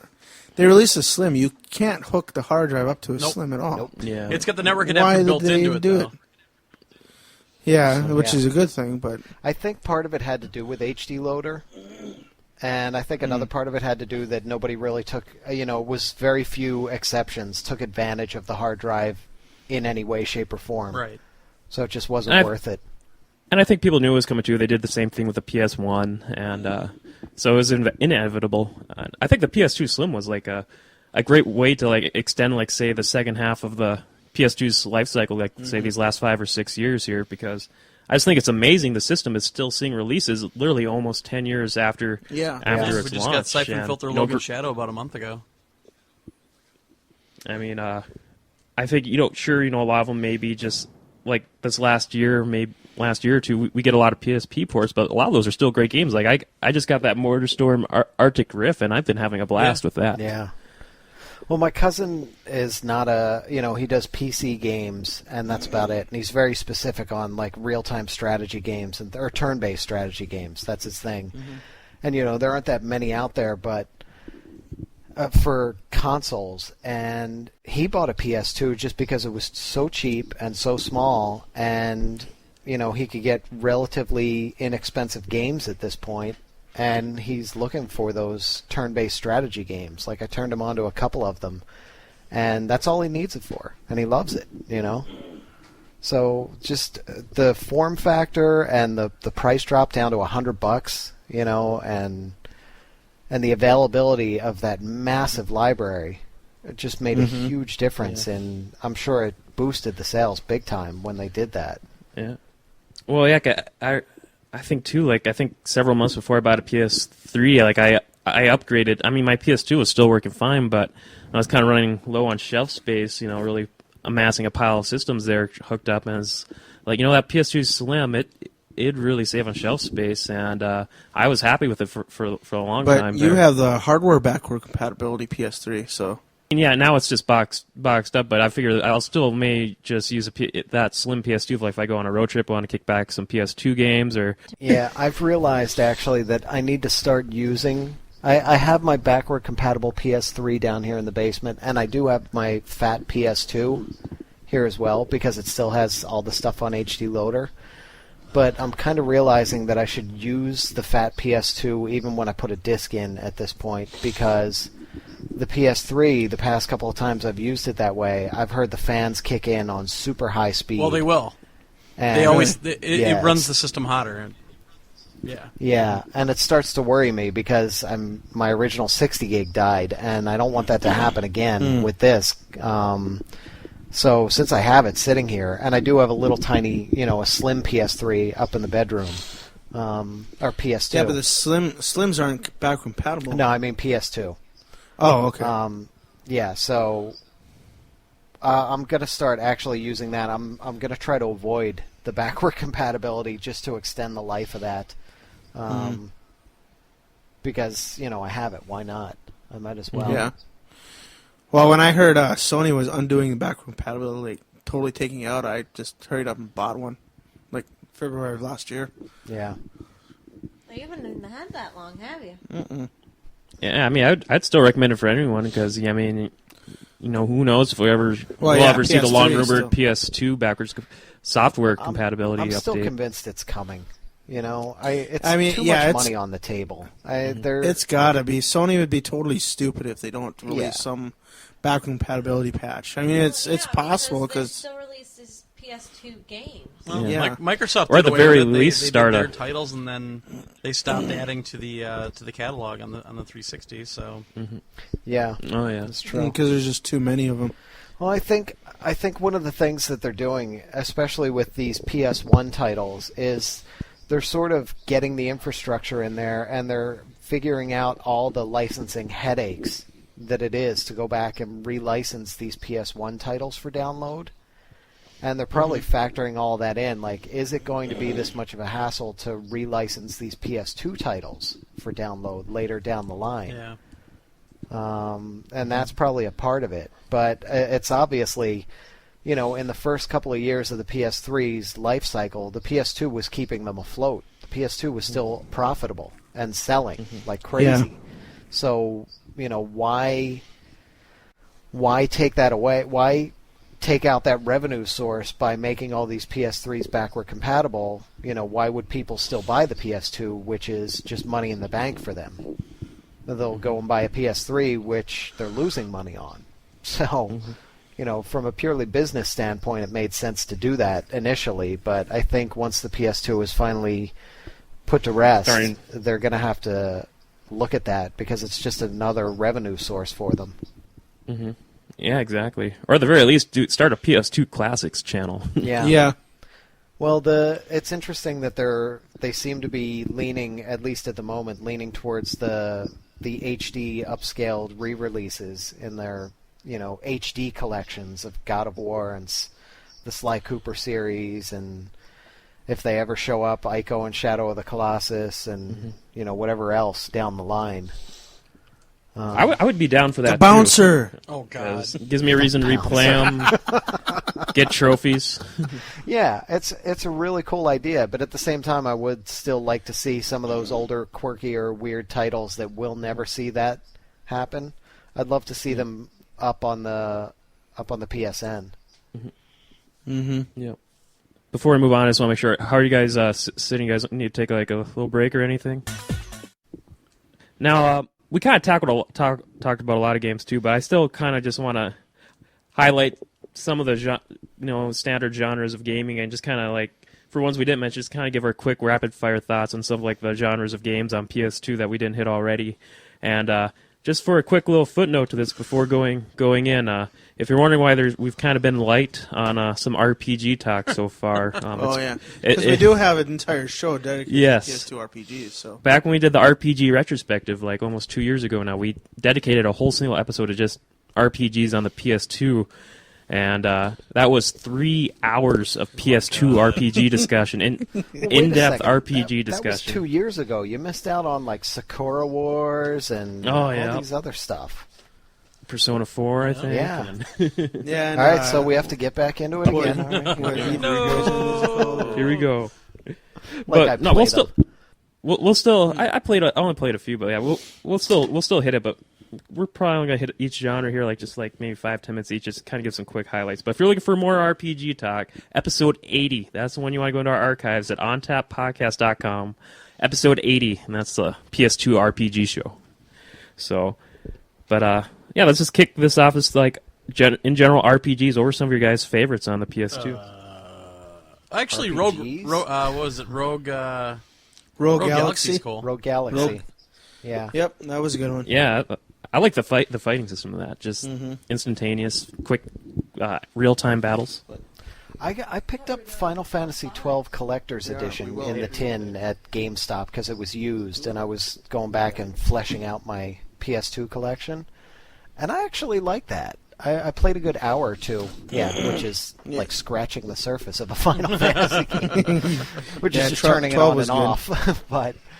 But I really enjoyed it. I liked the battle and everything in it. I liked the story. It seemed very different from other Final Fantasy games that I had played. Right, cool. Yeah, I think some of my favorites were, I was kind of like more of a hack and slash dungeon crawl RPG guy, and like Chris said earlier, like the Dark Alliance games and the Champions of Norath games were some of my favorites, as well as the X-Men Legends 1 and 2. Put a lot of time in those ones, and I thought, being a comic fan, you'd like the storyline for those was great. Yeah, the Odin Sphere is awesome. I have that pretty game. Cool. Yeah. Shin Megami Tensei Devil Summoner 2. Oh yeah, that's got both such of them. A cool. Yeah, that's Digital Devil Saga was good. Yeah, those are cool. That was looking. They had like the 10-second battles. Yeah, this story was really, really screwed up, but it was cool. And even I just mentioned what do you but expect from Sakura Atlas? Wars So Long My Love. it's such a wacky game. It's so fun. That's a dating sim RPG, right? No, that's the one. Or you're musical undercover theater. with this troupe of musical theater in alternate reality, like 1920s New York or something like that, something along those lines. It's really messed up in the story, but it's fun. How would you guys rank Final Fantasy X as in the all-time Final Fantasies there? I've never played it. Final Fantasy X? Yeah.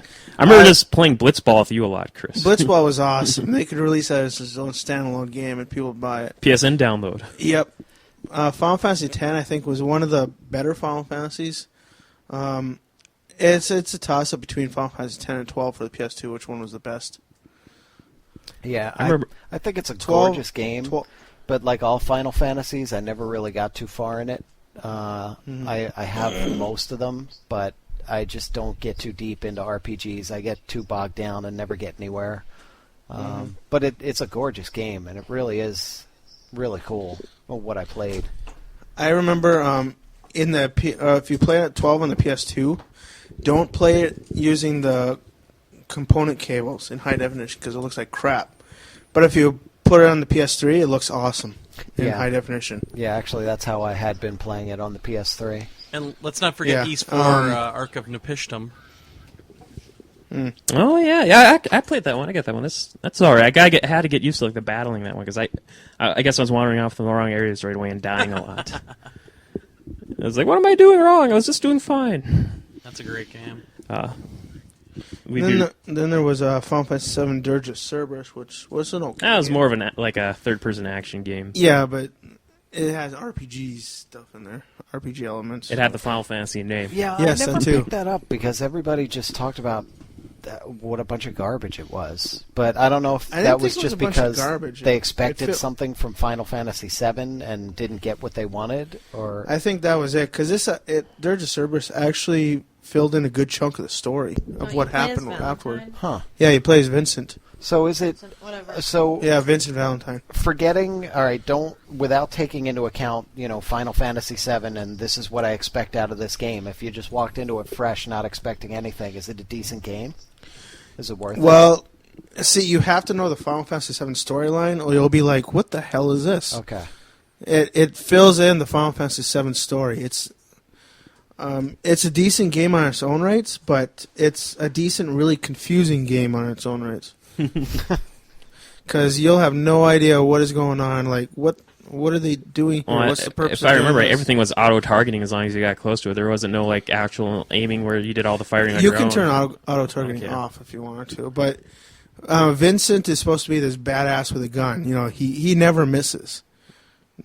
That's the Final Fantasy VII story. That's in the storyline. Everything he shoots, he hits. Okay. So, all right. So that just will push me to go back and actually finish Final Fantasy VII, which I had actually gotten pretty far in because I could play it on the PSP now. Finally. Yep. Oh yeah, the remote play. Yeah. No. Well, even with just the. Yeah. The they did? Yeah. Oh, cool. How does it work? It works great. Actually, I kind of like it better than playing on the big screen. On the big screen? Yeah, because I Okay. can just sit and I can just blast through it like on the train on the way to work and everything. You can blast through the train scene on the train to work? Yeah. I got way farther in that sitting on the train than I ever did sitting at home and playing it. All the several times that I started it up and stopped eventually. I've gotten so much farther into it. So, yeah, I should actually go back and try to finish that, and then maybe look at these other ones. Cool. And they have Crisis Core for the PSP also, which also fills in the storyline. Yeah. Lyzz, you're going to hop in there? I was going to say I have one on my list that I think might be an RPG. I didn't get much chance to put much time into it. It's Darkstone. And the main reason I picked this one up is one of the game writers was it Dark Cloud, you think? No, Darkstone. Oh, Darkstone. It's Darkstone. Okay. It's a Forgotten Realms game. Okay. And one of the game writers is my favorite novel writer, R.A. Salvatore. And I only got like maybe an hour into the game, and it's so cool because it's an RPG. So. You jump back and forth from a dark elf, I think she's a thief fighter type thing, to a barbarian, to a human sorcerer. And the thing that I loved the best was just the different personalities of the characters that early on in the game, because, you know, dark elves are typically very evil, and so when you have the dialogue from the dark elf, you've got this just deliciously evil dialogue, and then when you've got the barbarian, he doesn't want to go near the dark elf because she's magical, and he doesn't want to go near the sorcerer because he uses magic, and then the sorcerer's just like, get over it! And, you know, it starts out, you're basically all captives in this camp of goblins and orcs and whatnot, and you have to fight your way free. I thought it was a pretty interesting game. I just never got a chance to put it back in. All right. Go ahead. Actually, I just thought of another one. I've never played these, so I'm not 100% sure these are RPGs, but I just don't like Mickey Mouse and Goofy and those Disney things. But Kingdom Hearts. Yeah. They are RPGs, yeah, aren't they? Yeah. I was going to consider that a platform. They're like action RPGs, right? Yeah, action RPG. It's it's like Zelda. It's action RPG like that. Zelda. Adventure. It's as much RPG as Zelda, I'd say. I need to go back, but yeah, I'm with you, Josh. Like at the time, I was like, Disney's tie-in. This makes no sense. I'm not gonna waste my time. With Kingdom Hearts, I got to within 2 levels of the end of the game before I stopped playing. So it's a pretty interesting game. I like how they incorporated the different Disney movies that they wanted to incorporate. So. Yeah, it's a neat idea. I don't care for Mickey Mouse. I was a Warner Brothers guy. I love my Bugs Bunny and that stuff. I just never really cared. Well, Mickey's not really in it. Mickey's never in the game. Goofy it's Goofy and Donald. And Donald Duck, and aren't they in it? Yeah, they are. But they're the typical selves. They're their sidekicks. And I mean, here's the neat thing with Kingdom Hearts. Say you're in Tarzan's jungle world. Well, you can have Tarzan run with you instead of having either Goofy or Donald. Or you can have, when you go to the Nightmare Before Christmas area, you can have characters from the Nightmare Before Christmas run with you instead of having Mickey or Donald. So I liked that about the game. Plus the gummy ships. That was awesome. I never got into the gummy ships. They were point A to point B. Yeah, unfortunately it was. Yeah, it's a neat idea. It's a neat concept, but, you know, I don't know. No, I don't know, like we alluded to a little earlier, we kind of said, like, the Persona 3 and 4 came out since we did the RPG retrospective. I don't know if you guys played those. I got a few hours into Persona 3 Fez. I really liked the bit I got into that. No, I didn't get it. I did get into, when Atlas released Persona 4, they also released, I think it's Eve of Poison. Eternal Poison. Eternal Poison. Okay. I like that one. I started getting into that one. It was weird. I should start playing it again because it was a fun little RPG, strategy RPG. Well, Persona 3 Portable just hit the PSP. Did it? Oh, yeah, that's right. Which is a nice little sort of update, remake of Persona 3. And it's pretty cool.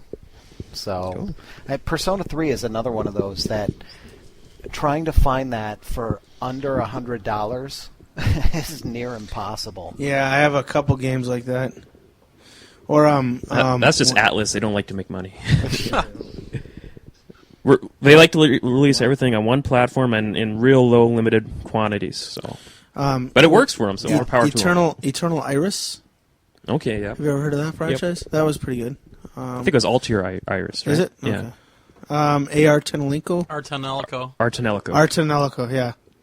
Yeah, actually, this brings up one of the biggest things about the PS2. This was a monster for Japanese RPGs, for RPGs in general, but for Japanese RPGs as well, JRPGs. This was the system. This was the go-to system for RPG players. Yeah, which I'm sure probably came up on your 3-hour talk. Yes, yeah. I think exactly. that's actually the basis of our 3-hour talk. Yeah, it was even as late into like 2008. There's like a steady stream of them coming out, like almost every couple of months. Well, that was the thing. There was Sakura. It was just really saturated with RPGs. So. Yeah, Sakura Wars was earlier this year, and that was supposedly the last big RPG release for the PS2. So now. Guys, ready to move on to a different genre here, unless there's any other ones you want to mention. Platformers. Like I said, I think those are dominated by Sly Cooper and Ratchet. Prince of Persia. Well, yeah. And Devil May Cry. That was more of an action game. Yeah, but it's platform, too. Would you consider side-scrollers as platformers? Yeah. They are now, yeah. Okay, then Inuyasha, Search of the Cursed Mask, or whatever that one was called, and I don't know, I don't know if this would be RPG or platformer. Mana Kamiya. I'm not familiar with that one. Oh, that's someone actually voted for that one actually on the VG the thread VGevo? there. Yeah. I'm sorry. I thought it was a platformer. Now there's a Mana Kamiya 2. I don't know. I think that's the one I was playing. No, I think we were playing the first one. I don't know, something about alchemists. Yeah, I think that was the first one. The second one is either out now or coming out. I can't remember. Yeah, no talk of platformers on the PS2 is complete without Futurama the game. What? They made a game? How about Klonoa? Yeah, that's right, yeah. Oh, yeah. I don't care about that. Where do you get Futurama now? Futurama, it should still be out there somewhere, but they basically, the cool thing about it was, it's all the voice talent, and it was written by the actual writers of the show. Oh, no. And they wrote it to be a full standalone episode, basically. Oh, if you go nice. through the whole so game, you can play it within half an hour? No. If you go through, well, there's a lot of platforming in the middle of it, but the story elements, if you go through that whole game, it's basically sort of like a lost episode of the show, which is so awesome about it. And I wish I could say the same thing about the Family Guy game. That had good voice talent, good graphics cell shading, but like the gameplay was kind of broken for that one. Yeah. Well, Simpsons Hit and Run was good, Hit and but Run, it's not, that's what I was it's not really about a to say. platformer. Yeah. It's not really Simpsons platforming, is though. basically what that was, and that was awesome. Still my favorite console Simpsons game. The Simpsons game was a platforming game, though. Yeah, that one was all right. Yeah, I know. Yeah, and the two Katamari they games. did Katamari Damacy and We Love Katamari. Oh, yeah. Basically a lot of platformer type games, but they turned everything on its head, you know? I mean, they sort of need a refresh, but very cool concept, very unusual. Yeah, I don't know if those games hold up that well anymore because, like, I tried playing Beautiful Katamari, and no, they don't. I think that that one was like a 360 controller. The analog stick placement was probably ideal for being on a 360, but on the PS2, I love Beautiful Katamari. The DualShock thumbsticks were perfect placement for the way that game functioned. Yeah, I think it was all designed with that in mind, really, when the original games were made. And of course, all the entire Ratchet and Clank series and Sly, and we mentioned those already. But and Jack and Daxter. There was even a couple Crash Bandicoots. Yeah, there were. That hit. Yeah, they were very good. They were multi-platform, but that was when Vivendi took over, and they unfortunately fall from grace. One little underdog one I played. I remember I had a review one for this one a while back. Vex, you guys heard of that one?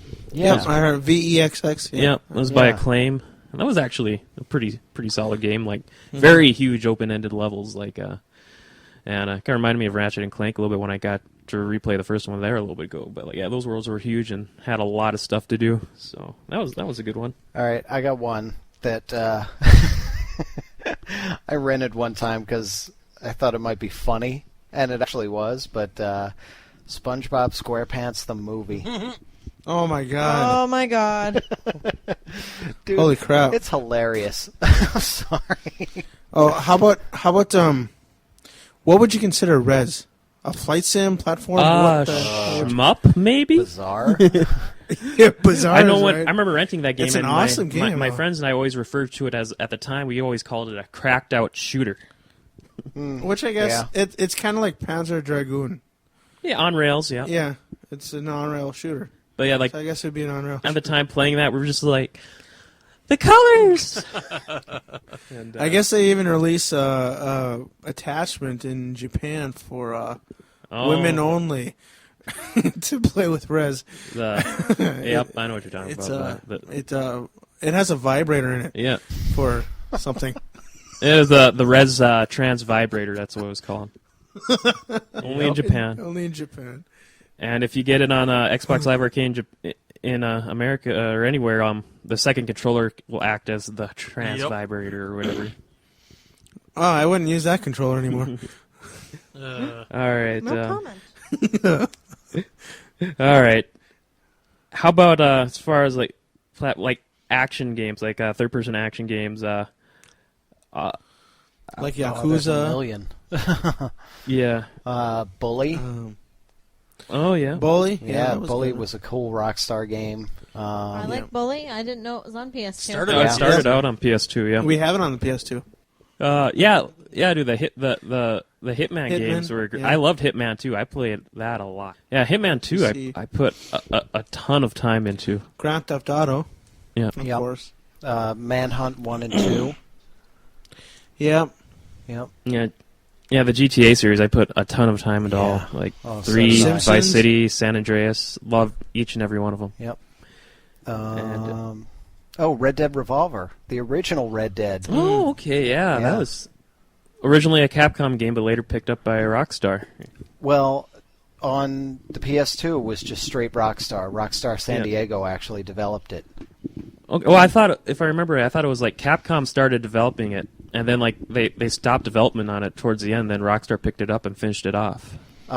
Yes, it was. Yeah, it was originally commissioned by Capcom and then picked up by Rockstar. You're right. Okay, all right. Yeah, but because it was sitting in limbo for like a year and not going anywhere, and then Rockstar picked it up. Yep. I know I haven't had a chance to play it yet, but I always hear many tremendous, countless good things about it. Psychonauts. Yeah. That's a great game. Oh, Psychonauts, yeah. I never had a chance to play it either, but I finally saw it in the bargain bin last year, picked it up, but it's it's in the backlog, so who knows when I'll get to it. Yeah, I see one down there, Dale. Punisher. Oh, yep, that's one. I'm a huge Punisher fan, and no, it's actually a pretty good game. Well, Volition made it. You know, the guys behind Saints Row and Red Faction. Those guys have a great pedigree, and it's out of the few Punisher games there've been, that's probably my favorite one, along with the arcade side scroller. But there were Genesis. The first 2 Red Faction games as well. Those were first person though. Then there was Half-Life. That was way better that started on the PC. Max Payne. Yeah. Dead to Rights. Oh yeah, I like Dead to Rights. Yeah, Dead to Rights. The first one was I had a lot of fun with that. It got pretty damn tough though. Yeah. So you're Okami, or would you consider that more of a platform? Okami is an RPG. Yeah. Zelda RPG. Yeah, it's a action adventure RPG. Oh, Maximo Ghost to Glory. I actually got that Maximo. Recently. Yeah. Yeah, that was a lot of fun. the medieval, wasn't there a medieval remake on the PS2? Yeah.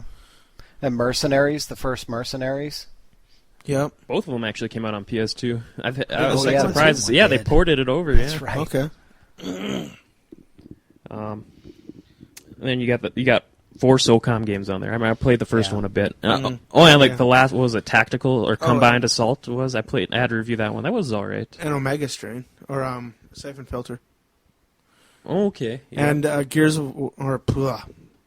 Solid. Although I started on the NES. I played Metal Gear Solid 2. I didn't play the third one. I just started playing it like a couple years ago, and it's just too stealthy for me. I got to the second level where you're trying to sneak past the big briefing by the president or whatever. I couldn't get past it. I sucked at it. It's too sneaky for me. Of course, you had the but I understand why many people love Metal Gear Solid. Sam Fisher with the Siphon Filter. No. Or Splinter Cell. You're thinking. Splinter Cell, that's yeah, it. Right. That was the start of Splinter Cell, I think. Yeah. Wasn't it on the PS2? Yep. Splinters. Yeah, I think it was. Yeah. I like Chaos Theory. I played a good chunk of Chaos Theory. I mean, we played through the co-op in Chaos Theory. I think that was on the GameCube. Yeah, we played through it on GameCube. It was out on all platforms. That's what I got it for a review on. We got a review copy. We didn't actually pay money for this, okay? State of Emergency was another. Oh God! Yeah. No. That was 2 maybe, but no, not 1. Well, see, the funny thing is, and one of my friends brought this up when we were sitting at work one day. He said, "You know what they do? Rockstar, between the Grand Theft Auto games, they bring out these other. They're almost like proof of concept type things where they're fleshing things out for the next Grand Theft Auto." So, State of Emergency had how many people can you get on screen at once and fighting and stuff like that. Was it Midnight Run or one of those Midnight Club? Midnight Club racing? Yeah. The car handling and everything got incorporated back into the next Grand Theft Auto.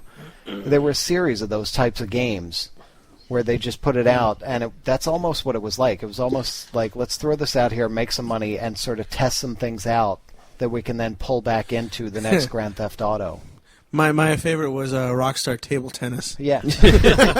Was the engine for Grand Theft Auto Who could forget 4. that legendary classic, authentic table tennis simulator? Yep. Oh gosh, yeah. There's just so many action adventure games. Like I know I mentioned Sniper Elite earlier. That was one of my favorites. And Hulk Ultimate Destruction. You guys remember that? Wow. Which one? It was like an open world Hulk game, and made by the same guys who did Prototype. Lyzz, I know that was one of your favorites. And gosh, yeah, I had a lot of fun with Hulk Ultimate Destruction. Okay, but then where do right now. see? I've got some weird ones that they're not quite action. They're not quite, but they sort of fall into that sort of area where it's third person, whatever. Beyond Good and Evil, Ico, Shadow of the Colossus, obviously, Indigo Prophecy. Oh yeah, I loved Indigo Prophecy. Yeah. Yeah. What else? Well, and for those that, the crappy for those Leisure Suit Larry game. Oh God. Magnum Cum Laude. Yeah. Damn them. I know Silent Hill 2 and 3 were a big hit among people. Yeah. Yeah, I see you have Silent Hill down there. And a couple of the Clock Tower games. Oh yeah. Yeah, I got Silent Hill Shattered Memories. That's one another PSP port that came out earlier this year. And Don't forget Time Crisis 4. It's next to the Shield. Or 3. Oh, I remember playing Time Crisis 2 a lot. Oh yeah, and the Resident Evil 4, which was really good. Yeah. Gosh, there's so many. I know we may be forgetting some, but I know we're forgetting tons of them, but God, I can remember any. Well, let's move on to another genre here. Driving/racing/car combat. Ridge Racer. That's funny. I did not. My first Ridge Racer that I ever owned, little PlayStation fanboy that I was Ridge Racer 7 on the PS3. Yeah. Really? Yeah. Wow. Yeah, that was the first one I ever got. My first one was actually 5 for the My PS2. first one was the first one. I remember we loved the loading screens on that one. Yeah, the loading screens were awesome on that game. I think I own every Ridge Racer. Yeah. Huh. Do you? Well, now Namco has settled into the tradition. We're only going to release Ridge Racer on a console launch now, or any platform launch, it seems. Which is kind of a bad mistake on their part. I guess they aren't saturating the market, but they're fun though. I thought Ridge Racer was. I like Ridge Racer. They're just a fun, crazy arcade racer, you know. Yeah, they are. That's the whole point of them. They're just select your car, select your track, go. Yeah. Burnout 3 Takedown, I think, was the high point of the Burnout series until we hit Burnout Paradise. Wait, no. Let me just chime. I just want to say I loved Revenge. I thought traffic checking was just like an awesome step in the right direction. I actually thought Revenge was better than 3 also. Me too. But I know a lot Revenge of Burnout on the 360 or the next gen consoles is better than the one on the PS2. Oh, yeah, it's just like a HD port more or less. Well, but the changed a few things. Crash mode is better because they don't have that stupid golf That's what meter I was thinking of. Yeah. in the they added when they debuted in. Do you remember that, Glenn? They had a little stupid. That was the only bad thing about Crash mode. That ruined Crash mode really. Thankfully they took it out on the 360 version, but I remember I played that online a lot. I loved like it was an interesting evolution for the Burnout series because 1 and 2 were just kind of like these, arcade racers with like interesting crash mechanics, and Crash Mode debuted in 2. I got 2, and I absolutely loved it. I got 2 because Jeremy Peoples recommended it so highly, so I'm like, I'll check it out. We saw it in the store for like $15. Got it home, loved it. Then 3 just completely, it was like 3 was awesome. A huge evolution for the series. I loved 3. And I just love Burnout. Burnout was awesome. I never bought the first one because I don't like racing games with that checkpoint system. Oh, yeah, that's right. That just, for me, that ruins racing games. Like, I want to have fun. I want to crash into stuff, especially in Burnout. That's the whole emphasis of it. Yeah. I don't want to be timed, too. I never played Dominator. Did any of you guys play that one? No. No, Burnout Dominate, the PS2 one? Yeah. No, I never bought that one, actually. I should. I heard that one's like more of a return to form. It was, kinda. yeah. And actually, I might be wrong here. I think that's another one that's on the PSP as well, because I have a couple of the Burnout titles on the PSP. Yeah, it is. Even on the PSP, those games were good. I mean, they didn't show as much damage, that kind of thing on the cars, but they were good. The graphics were bad on the PSP, though. Well, I mean, they just couldn't really handle what they were trying to do. It played well, though. Yeah, but for everything the PSP could do, it was really good. Mm-hmm. Yeah. Oh, racing! Can't forget Star Wars Super Bombat Racing. Oh God! And Pac-Man World Rally. And Crash Nitro Kart. Hey, Tiger was in Pac-Man World Rally, if I remember right, or some Namco kart racing game. I can't remember. Or no, it was the board game, Namco board game. I forget what it was called.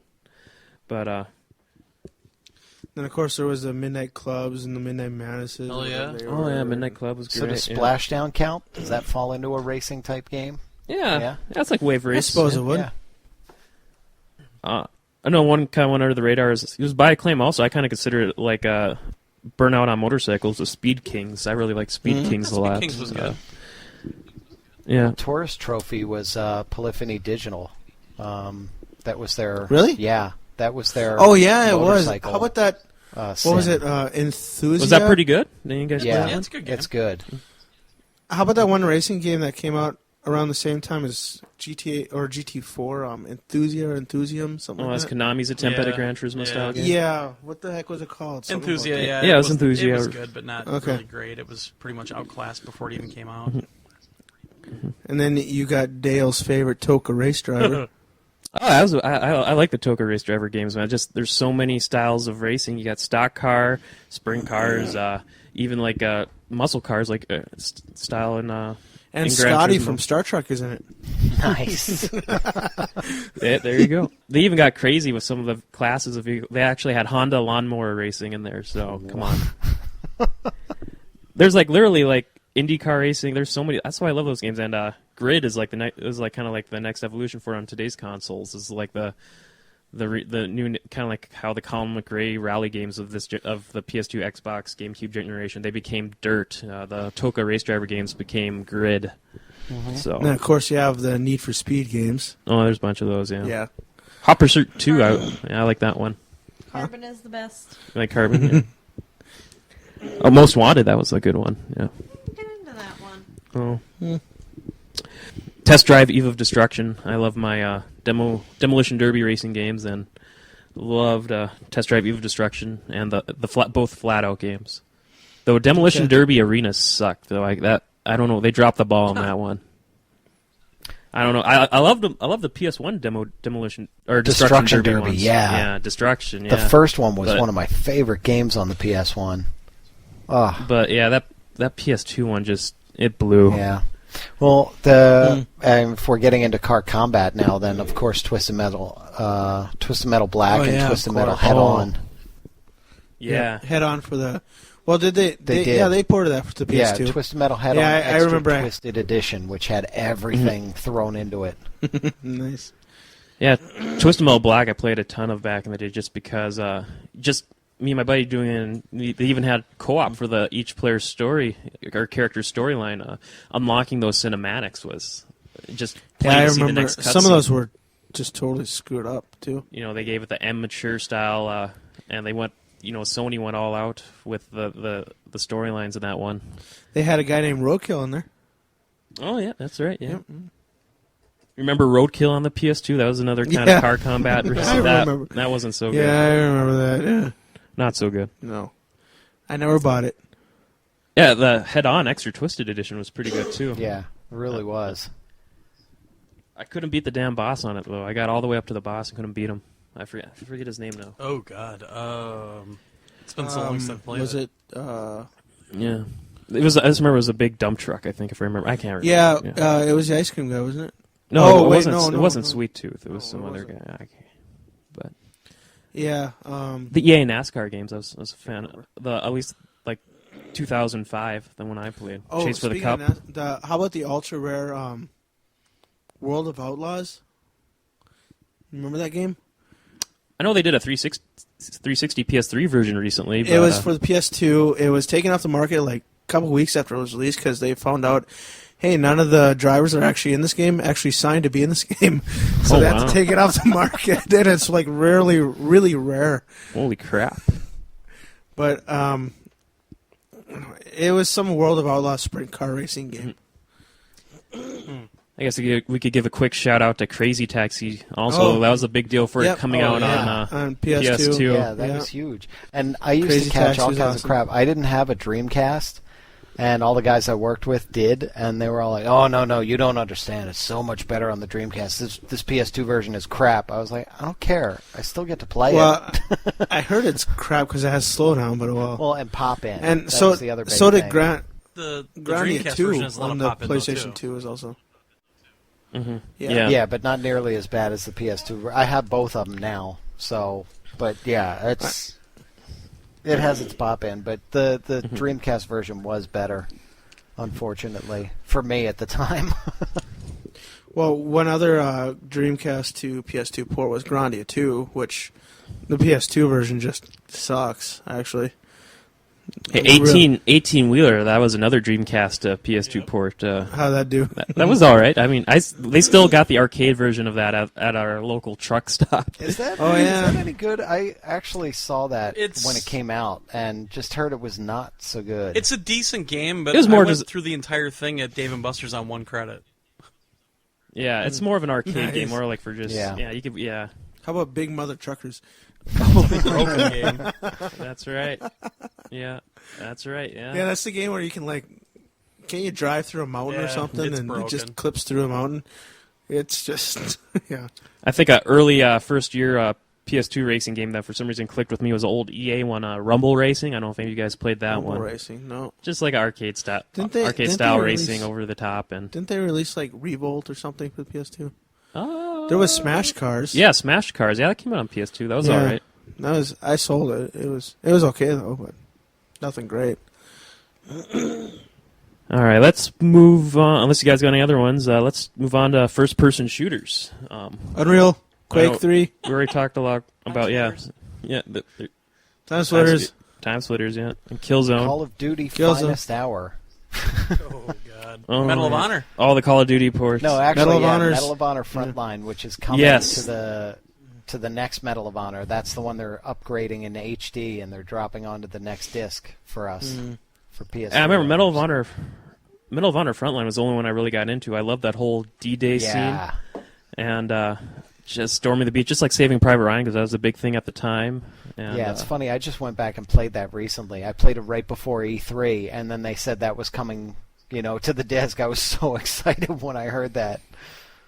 I remember I played Rising Sun, the next year's game, and it started off cool with the whole Pearl Harbor bombing scene, but then it just kind of took a downswing from there, and the whole Medal of Honor series is kind of fell under the radar with like budget releases for the next few years. History Channel.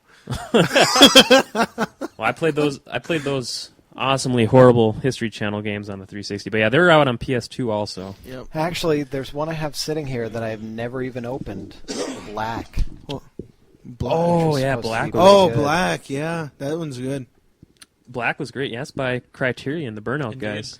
That's the fabled gun porn game. Yeah, that's all it is too. It's just nothing but gun porn for a few hours. It's a pretty cool game, but it gets a little repetitive after a while. Make sure to shoot the red barrels. Yeah. And Killzone, of course, which we mentioned, and Red Faction 1 and 2. Well, like, the first Red Faction was... I remember playing that one a lot. Just tunneling, man. Yeah. The whole Geomod destroying technology. the walls. Yeah, that was awesome. That was so cool. Yeah. I know they kind of toned it down in, like, Red Faction 2, but in, like, the first one, I think you could, if I remember, you could pretty much tunnel forever if you could just rocket launch into the walls forever. Yep. Mm-hmm. Gosh, yeah, I'm sure there's... Well, SOCOM you could put in first person. No, that's... Well, come on. No, Hitman you can, because they had the first-person view for Hitman. I think SOCOM you could, too, in the later SOCOM. I don't think it did. No, I don't think they ever went first person. I think it was always third person. Or there was, like, wasn't there Ghost Recon for the PS2? Yeah. Was that? Yeah, the Ghost Recon games came out on PS2. Yeah, the early... Those were first person. No. Some of the Rainbow Six they had, games like, did also. Gra was for the PS2. Those were third person, though. Yeah. I thought they were...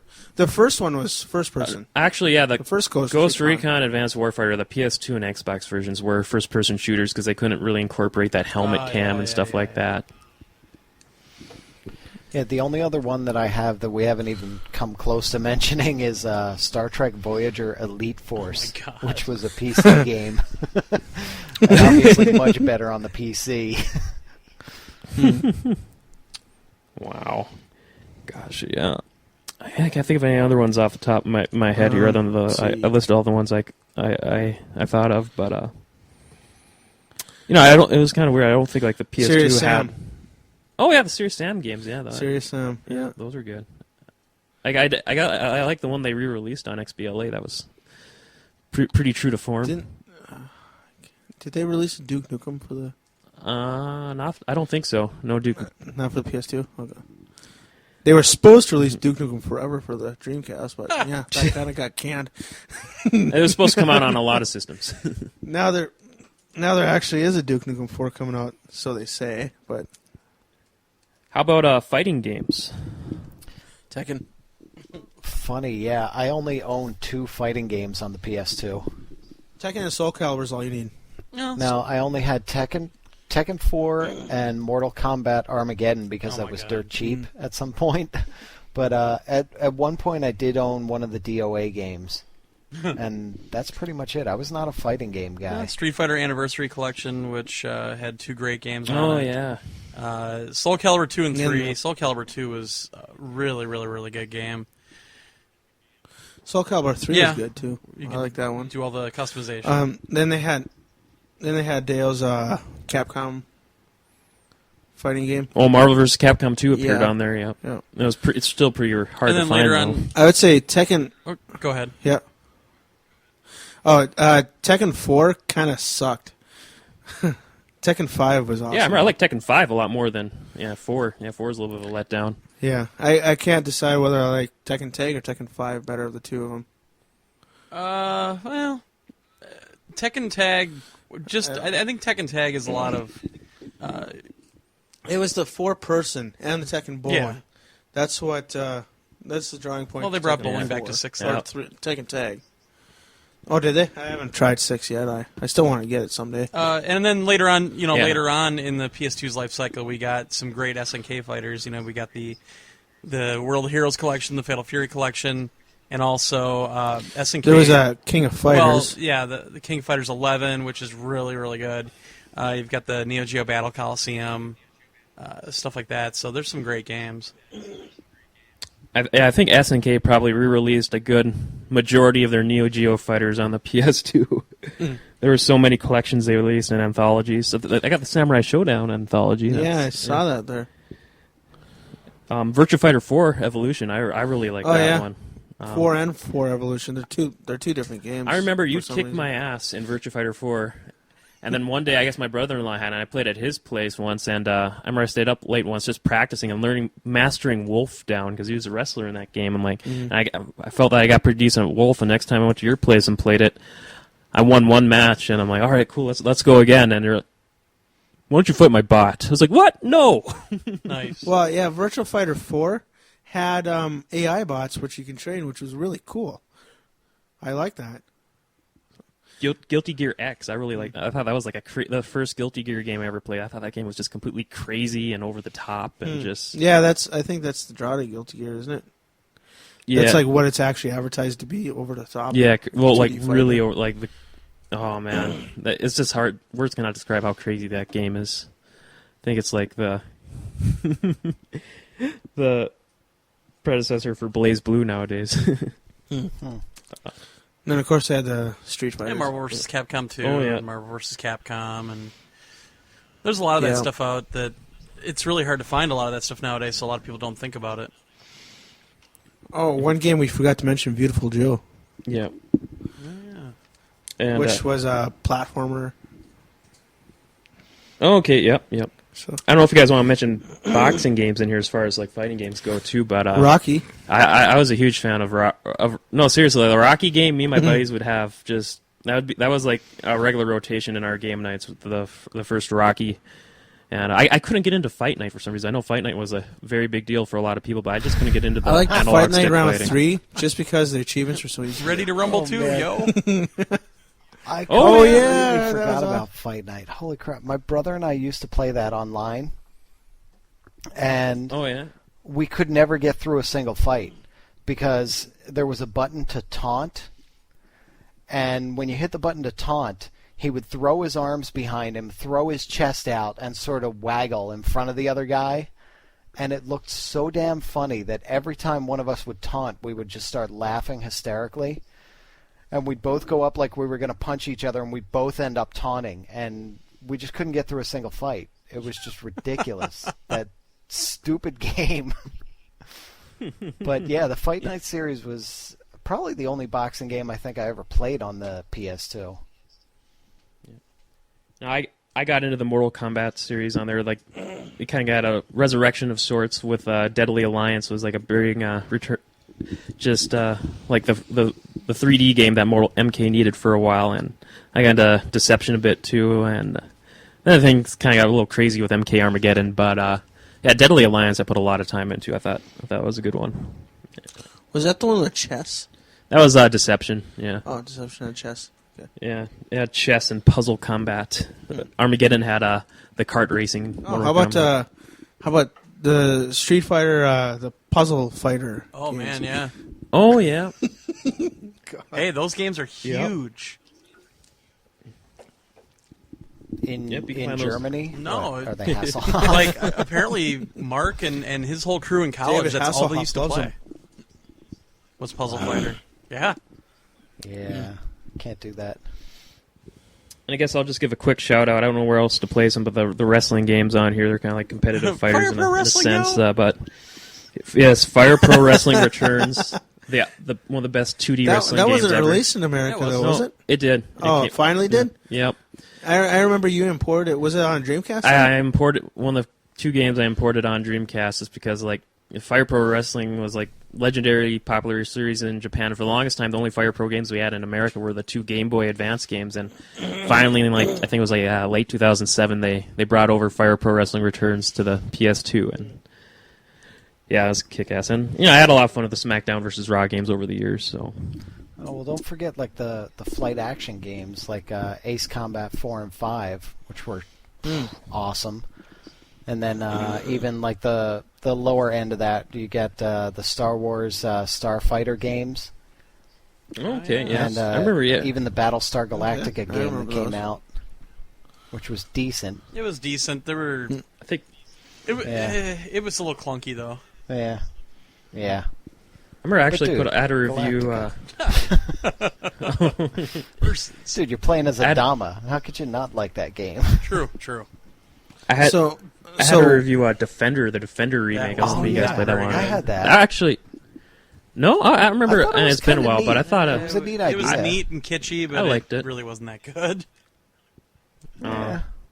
It's been a while, but I remember having some. I remember liking it for the time, but it's been a while. Oh, what genre would Fantavision fall in? Puzzle, I guess. Yeah.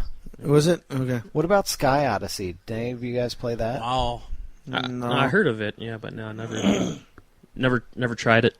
Yeah, you're just basically flying through. Like remember when you get the plane in GTA San Andreas, and you've got to fly through all the rings and do all those different race type missions. It's basically that for the whole game. At least what I played of it. It's pretty cool, though. Kind of neat. I guess since we're talking about flight action, I may as well talk about some of the shmups on the PS2 that. No, because 2 of those are in my top 5. Okay, we'll save it then. Rez. Yeah. Right. All right. We'll save that for a little bit. Okay. How about music rhythm games? Like we said, the Guitar Hero games the. I mean, come on. Are there any others? Exactly. DDR. SingStar. Yeah, the DDR. Dude, then the DDR games FDR? were huge. And frequency and amplitude. I mean, those without those, you don't have Guitar Hero or Rock Band. Mm-hmm. That's right. And Parappa 2 came out on the PS2. Space Channel 5 also. Space Channel 5 Special Edition. Yeah, I just picked that up recently because I played it on the Dreamcast for the first time, fell in love with it. How about Jet Set Radio? That was Dreamcast. That Xbox PS2. Dreamcast, wasn't it? Oh, okay. Xbox. Yeah. All right, now the PS2 also saw a ton of retro collections. Man, that was kind of like the thing for a couple of years. Yeah, like Sonic, and then Sonic Mega collections. Yeah, a couple Sonic Activision collections. Anthology, which comes out on every platform. The Intellivision one. Namco's. Intellivision Midway Arcade games. Yeah, there's 3 volumes for Midway Arcade Treasures. Yeah. The third one was just all racing games. That was awesome. Yeah. Wow. Oh yeah, Hydro Thunder. Yeah. The SNK arcade games. Yeah. Hydro Thunder. The many SNK collections, yes. Mega Man and Mega Man X collections. And we also had the two volumes of the Capcom collections. And if you don't want to pay all over from again on PSN, Xbox Live Arcade, or Game Room, then these collections are the way to go. Yeah, Taito Legends was awesome. I mean, that had the original Space Invaders, Jungle Hunt, Zookeeper, Elevator Action. Nice. Yeah, that had some. Wait, really Elevator Action? Yeah. Wouldn't that be adult only rated? No. All right. Oh, okay. The 2 Pinball Hall of Fame collections were on there as well. Of course, yeah. Yeah, though, if you're going to get Williams Collection, definitely upgrade to PS3 or 360. They had those awesome extra tables. Yeah. Yeah. With the digital scoreboards. How about I know we kind of talked about it. We mentioned a bunch of sports games. I don't know if you guys had any other favorites. I know we didn't bring up MLB Power Pros yet. Glenn and me and you both like that one. I'm sorry, I didn't hear you. Sorry. Oh, I heard. I just woke up. MLB Power Pros. Power Pros is a great game. I almost put that into my top 5, but I didn't. No, it's a great game. It's a very long running series over in Japan, and it's great that we got that over here. PSP version, not so much. It's really hard to control, but the PS2 game is quite excellent, actually. Way better than the Wii version. Games just in the game. The first 2 NBA Street games were just sick. Yes, NBA Street Volume 2 was awesome. Amazingly awesome. Yeah. Yeah, they were you're so right. much fun. Yep. What else? Actually, the last EA baseball game, MVP Baseball, 2005. I think it was 2004. That had college, single A, double A, triple A, and majors. Yeah. Mm-hmm. All in one package, and that was just playing all those games, playing all your single A, double A, triple A games, and your MLB games. Oof. That was a lot of fun. There's still a couple of things that game does better than MLB The Show. Yeah. Freak Style. Did you guys ever play that? Oh, I heard remember of it. That that was like game. one of those EA Sports big EA games. Big, yeah. It was like a motorcycle. Speaking of Freak Style, do you remember? I think it was called Trick Style. Yeah, that was that hoverboard game, right? I think. Yeah. Oh. How about like all the iToy games and stuff, like Anti-Grav? Yeah. Oh yeah. Remember They that? have like the anti. I remember those. Yeah, the boxing one. Yeah, the boxing one. What? Yeah. It's you're going to see him again on Connect later this year. Yeah. Oh, Konami had probably the best soccer game available on the PS2 until the more recent gen and FIFA took back the crown. Winning 11-7? The Winning 11, yeah. Winning 11, 7, and really 8 were They were so insanely deep with the controls. You could do anything if you really learned the controls there. But, I mean, insanely deep to the point where it was almost like a God of War game, where to do specific moves, you'd hit triangle, triangle, triangle, triangle, square, triangle, circle, square, X. I mean, like every combination you could imagine to do all kinds of different moves with that. That game was amazing for soccer.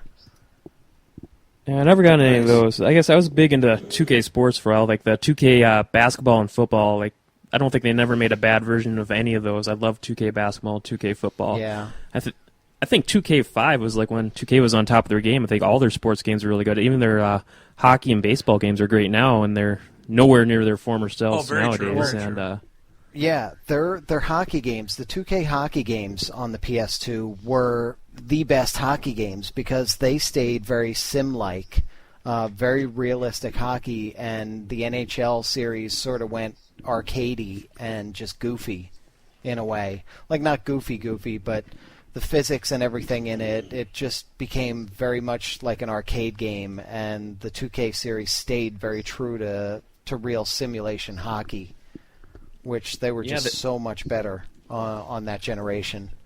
The EA NHL ones, I think that was like a career or like life low for that franchise. I think they ended up firing their director after a while. And yeah, it was, and they've turned that around tremendously. The new NHL games are spectacular now.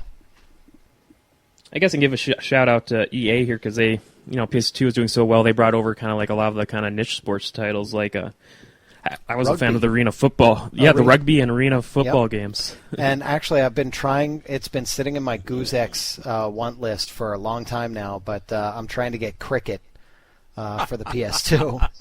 Did that get an American release? Yeah, it did. Oh, it did. That's Holy right. crap! Yeah.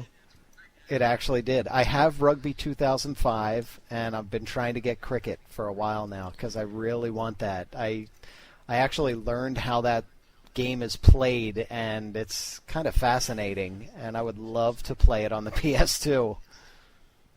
Yeah, I just got Rugby 06 recently because, I saw Invictus off Netflix there, and I like to say, I'm like, I'll hop on the rugby bandwagon.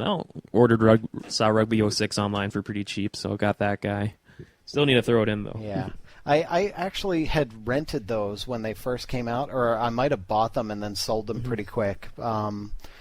But the rugby games, they were good, but if you don't really understand the game all that well, if you don't understand the game all that deep, it's just kind of like, yeah. Yep. Yeah. Gosh, yeah, there's so many. I guess one last one for me is I know I mentioned as far as extreme sports go, like both Tony Hawk games, but or at least 3 and 4, but Wakeboarding Unleashed from Activision. That yeah, I like that game a lot. I don't know if you guys are familiar with wakeboarding, but kind of like a version of jet skiing, and that game was crazy. It had a fantastic soundtrack too. That one I never played. Yeah, FIFA Street was actually really good too. That was an EA big title. Oh yeah. That was like the NBA Street, but it was, obviously soccer, football, however you want to, whatever.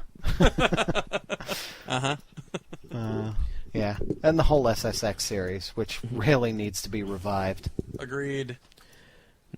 Yes. All right, now I think, unless you guys got any last ones to mention here, I think we got most of the key genres here. I know we're probably omitting a ton, but like I said, if you guys got any more you'd like to give a shout out to that we didn't give due justice yet, send us an email to mailbag@ontappodcast.com. We'll love to read them on our next episode.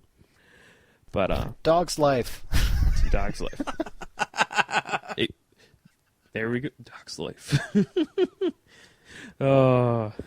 All right, now I think we're ready to move on to the voted by you, the VGevo community. We had a thread going for a couple weeks there.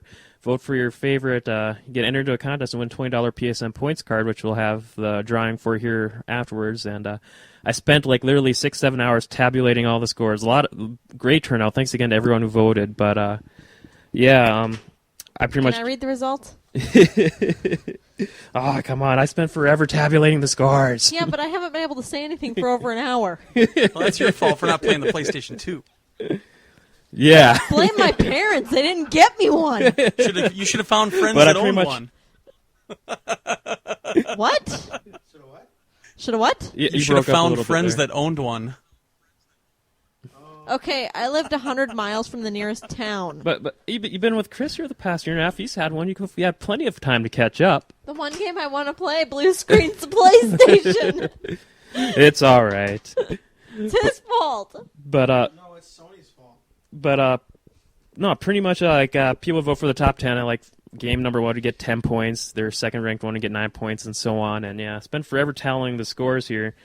And the way I'm going to do this, like games that pretty much got 20 points and up are gonna made the list here, and I got 16 games, a couple ties, so it's really like 18 or 19 games. But yeah, this is really cool to see the results here and how they tallied up. I got a feeling I know the number 1 game ranked at least the top like 2 or 3 were like some of the first ones I wouldn't have even guessed. So without further ado, I'll start down the list here. I'll tell you what, Liz. How about you? I'll let you go ahead and read. Go down. 16 through 12. I'll let you do that, and then we'll give it to Chris. 16. You can do 10 through 5. Okay. So what about 11? 16 through 12. Do 16 through 12. There's a couple ties in there, so. And then 11. You told me to do 16 through 12, and you told him to do 10 through 1. Okay. Do like 11 through 7 or whatever. Okay. All right. 11 through. Okay, number 16 was Jay and Daxter series. Jackson Daxter at 20. 20 points, yeah. And number 15 was Resident Evil 4 at 21. 14 was RNC Up Your Arsenal, 22. Ratchet and Clank. Oh, Ratchet and Clank. Uh-oh. Give his list back. No, I'm just kidding. I'm just kidding. Go ahead. God. Persona 3. I'm not even going to try. 23. 23 points. Disgaea 2. I've heard of that one. Disgaea. What number is this guy there? 12. Okay, cool. Disgaea. 26. Disgaea. And number 12 was Sly 2 at 26. Sly Cooper. 26 points. Was that Thievius Raccoonus? Okay. Number 11. God of War 1 with 29 votes. See, I would have known that one. Number 10, Persona 4 with 30. Wow. 9, Grand Theft Auto San Andreas, 33 votes. I thought that would rank higher. Number 8, Kingdom Hearts, 37. Nerds. Number 7, Okami with 38. Dale? Alrighty. 6 through 1? 6 through 1. And you have to do a long dramatic pause for number 1. Dramatic build up there. Yep. We'll do the drums. Okay. All right. Number 6, Silent Hill 2, with a total of I saw I get a lot of votes. I didn't realize. Yeah, 47 points total for that one. Wow. Number 5 with 51 points, we have Kingdom Hearts 2. Oh. That was just Nabashine stuff in the ballot box. Yeah, he did vote. Yeah. All right, I think I have to try those. Maybe. Don't do it. Number 4, Metal Gear Solid 2. I figured that'd be high. With that's wait, I mean, that's cool. I like that game. If I had the patience, maybe I would. Yeah, that had 52 points. Number 3, Final Fantasy X. With 61 points. Okay. Number 2, we had a two-way tie here. Same amount of points. Shadow of the Colossus. An equal? And God of War 2. Oh, wow. 67 points. I just saw an article about how... who was that guy that says games are not an art form? Was that Ebert? Roger. Yeah, Ebert, yeah. Yeah, he's like taking it back. He's like, okay, I guess games like Shadows of the Colossus are art. So he actually mentioned that game. Yeah, I thought that one was like kind of like a under the radar release, and Shadow of the Colossus. You need to do the drum roll. Oh yeah. Oh, okay. I smell Super Bombad Racing coming. Yeah. You must be next to a garbage can. It is Spyro, Enter the Dragonfly. No. You gotta tell us when to do the drum roll. Zapper, no. SpongeBob. Yeah, Sponge. Drake and the 99 Dragons. Wait, wrong console. All right, can we get an all-together drum roll for number 1 here? All right. Yeah. Okay, here we go. Number 1 with a total of 69 points. Magna cum laude. Metal Gear Solid 3. Wow. Oh. Yep, just barely. That just proves the point that they all have more patience than I do. I could never do Metal Gear Solid. You know, I'm not a big MGS guy. I finished 2, never really played 3 very much and everything, but 4 is fantastic. It is. Yeah, I awesome. love 4. No, I kind of wanted to play 3 because I heard 3 was kind of like the one where they made it so you can run and shoot, and that was what made me actually. You have to really get into 4. the second version of 3. Yeah. Oh, is that where it does it? Okay. Yeah, Subsistence? Yeah. I always get those confused. But that's where they added the run and gun controls, that kind of thing. Mm-hmm. Oh, okay. Yeah, there were some separate votes for Solid 3 and Solid 3 Subsistence. I was like, I'm just going to combine them. So, but yeah, so that thanks again to everyone who voted, and they had some great descriptions here too. So, and I think got a great thread of them. I highly recommend checking out the thread. Everyone had a lot of great descriptions too for why those games made their list. And go ahead and check out our forum channel for the OnTap forums on VGevo on the podcast network, and it's a really good read through. So, and now's the times of drawing here. So for the $20 PSN points card, I'm glad I didn't enter this because I almost actually did before I knew we was going to be on the show. And you're the winner. Congratulations, Josh. Isn't a Warhawk statue enough? Yeah. And the winner is All right. Jack Thompson. Random.org here. What do you say? Lyzz Harpster? No. Okay, number 39. Who did I have as 39 here? Puma Oblivion. Hey. Hey. Pumaman. Yeah. VGevo user Puma Oblivion. You have won a $20 points card. It's not your real name, is it? Congrats. Yeah, that's his real name, actually. It says so on his ID. I met him at... No, I don't think I did meet him at Indus Fest or MGC. I don't think he went to either of those. Yeah. I'll try and send you a private message, or if you hear this beforehand on the show, just get a hold of me, and I'll try and get a code your way. So, thanks again to everyone who entered. Unless he lives in Canada. No, he doesn't live in Canada. Like our last winner. Or Australia. All right. Or anywhere but America. Now to close things off of this Mammoth show, thank you, everyone, for your patience. We're pushing... This isn't our longest show yet, but we're getting there. But PS2 RPG show is actually... It's been 2.5 hours. The PS2 RPG show is our longest at 3 hours. Yeah, I told my parents I'd be at the farm to help them 45 minutes ago. You'll be fine. But they're playing Lotro. They probably forget you even said anything. Yeah, that's true. We're going to finish things off with our top 5, our own personal top 5 PS2 games. So if we go around each, just name our top 5 each and go around. Lyzz, you want to start things off? Sure.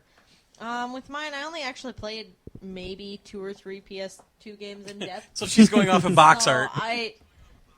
Yeah, going off box art. So those are your favorites, huh? My number 5 is one that I've wanted to play. It's developed by Bethesda, which they're amazing developers. They did Morrowind, Oblivion, games like that. IHRA Drag Racing? No. That game sucked. It's that Triple Crown simulation, and the big thing that I'm going off with that one is the developers are awesome.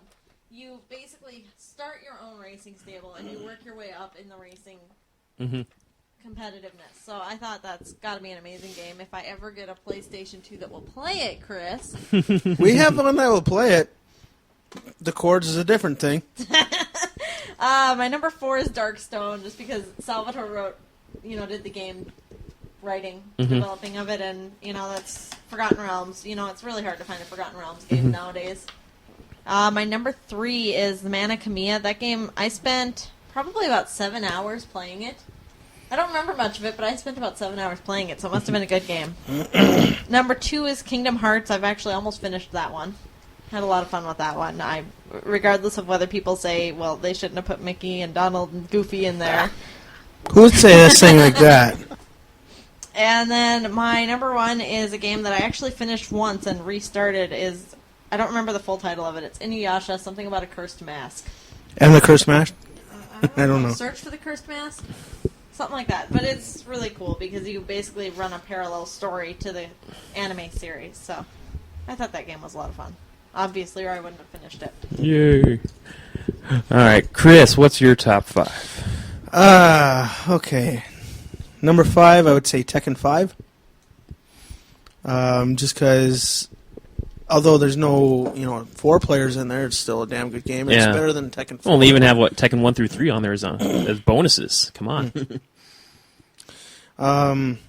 Number 4, I would say Soul Calibur 3. That one allowed you to create your own fighters and level them and stuff like that. Cool. Number 2, I would have to go with Burnout series. Nice. I think Burnout Revenge is my favorite.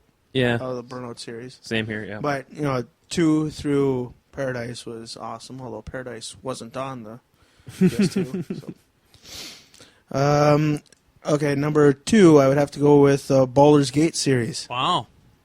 Just because, for some reason, I absolutely love those games.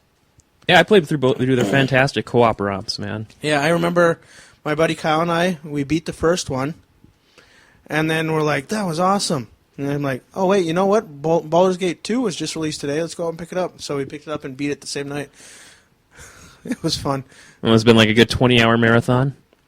Well, Baldur's Gate 2, I think it only took like 8 hours or 10 hours to beat. So, and then number 1, I would have to. I'm kind of split between Final Fantasy X and Final Fantasy 12. 10, I like the story was cool. I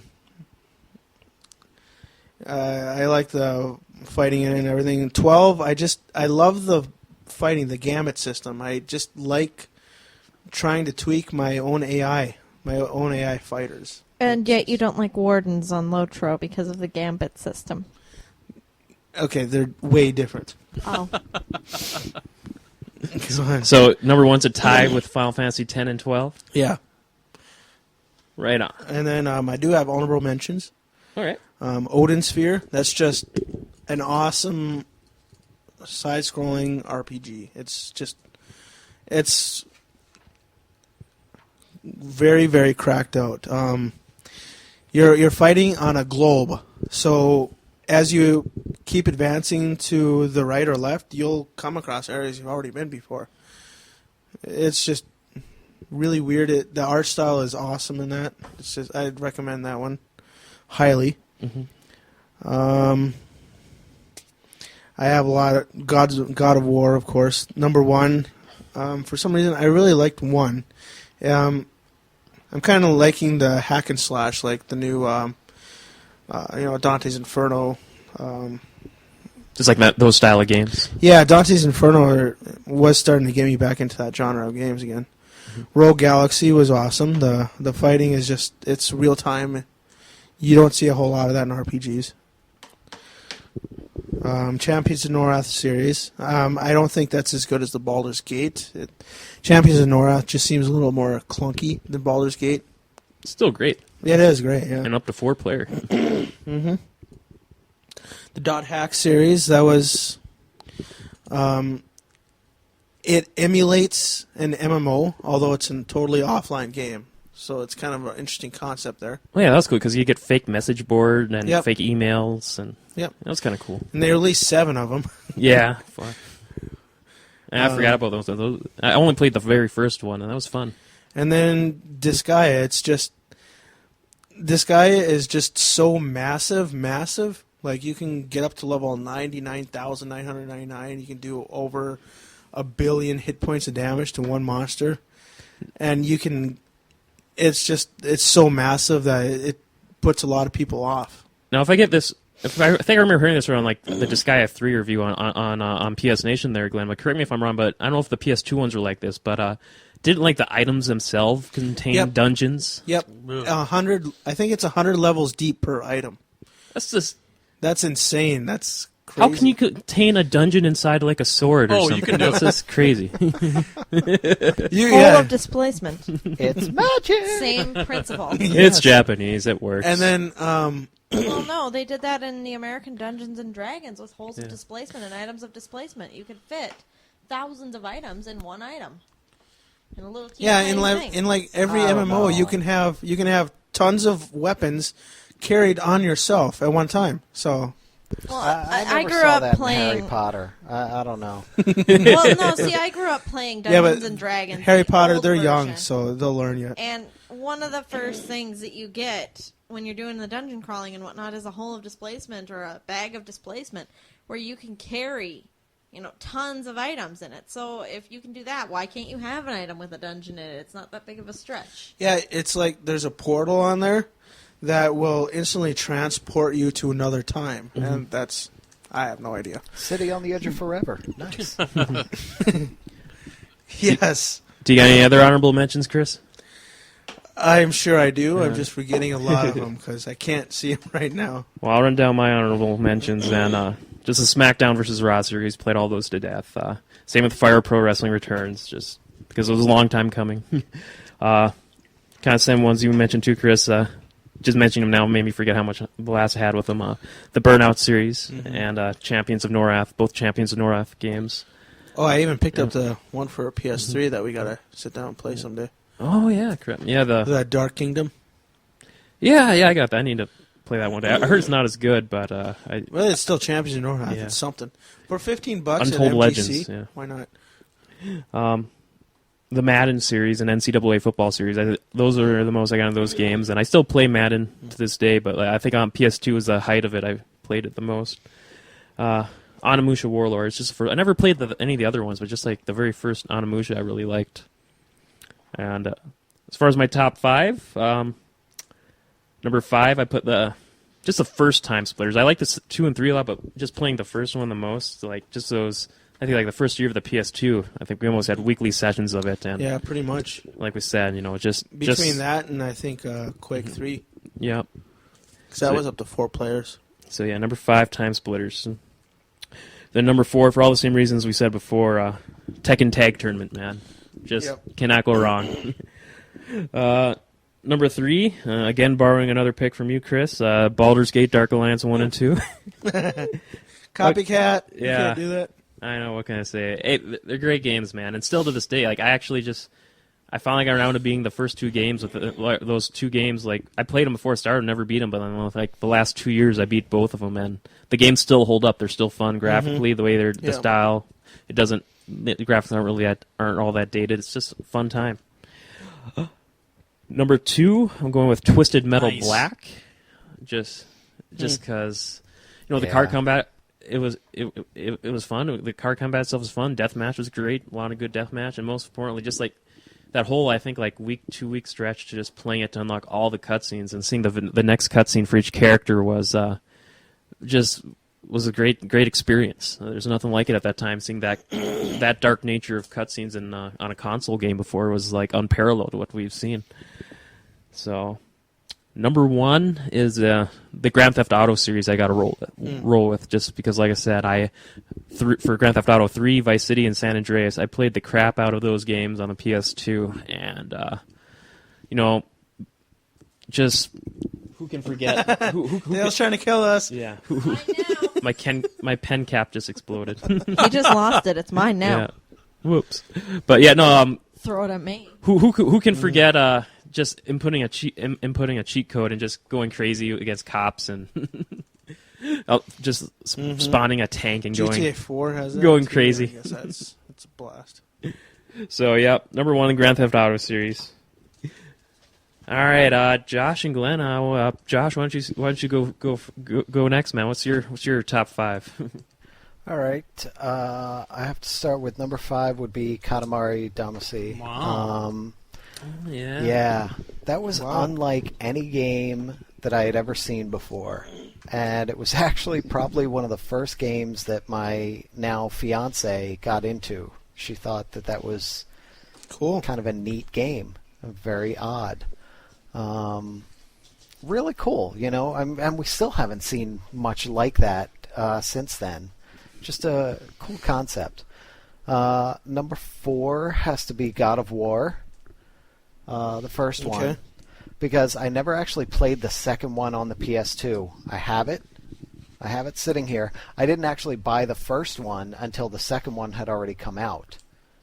But when I finally got around to sitting down and playing it, I was blown away, and that was, sadly, that may be one of the very few PS2 games that I played through to completion. And when the collection came out on the PS3, I went back and I played it again. I'm 1 trophy away from a platinum on the PS3 with that. Wow. And that would be my first platinum ever. Yeah, I need to really start up that God of War collection someday. Yeah, me too. I need to start God of War 3 someday. Oh my god. Yeah, up-resed and everything in the high def. It's gorgeous. And I just love those games. I really am a big God of War fan. Well, there's not much difference that I see between God of War 1 played with the component cables and God of War Collection. God of War 1 and Collection. You're not going to see... Well, there is a pretty big difference, but if you had them side by side, you'd see it. But you'll see it more with God of War 2. I know with God of War 1, played with component cables, you can kind of see spots in everything. God of War Collection, they just kind of polish that out a little bit. So you don't see that. Yeah. Number 3 is SSX Tricky. You stole one of mine. Tricky. Yeah. I mean, come on. Dale stole one of mine, so... The whole SSX series, of course, but Tricky... Actually, Tricky was the first game that I had, a console game, that I remember there being anything like a behind-the-scenes type thing, which was part of the DVD. And it was so cool to see all the voice actors in the studio doing all the voices and the producers talking about the game and everything. And the game itself was just awesome. It was perfect SSX. And the first PS2 game to ever support DTS sound.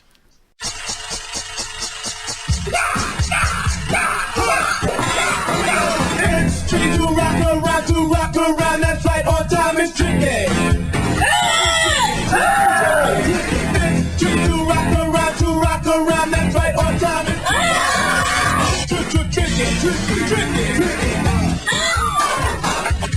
Buddha beam. Tricky.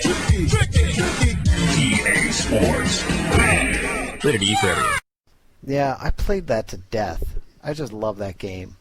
The next one I actually did not play until maybe a year or two ago.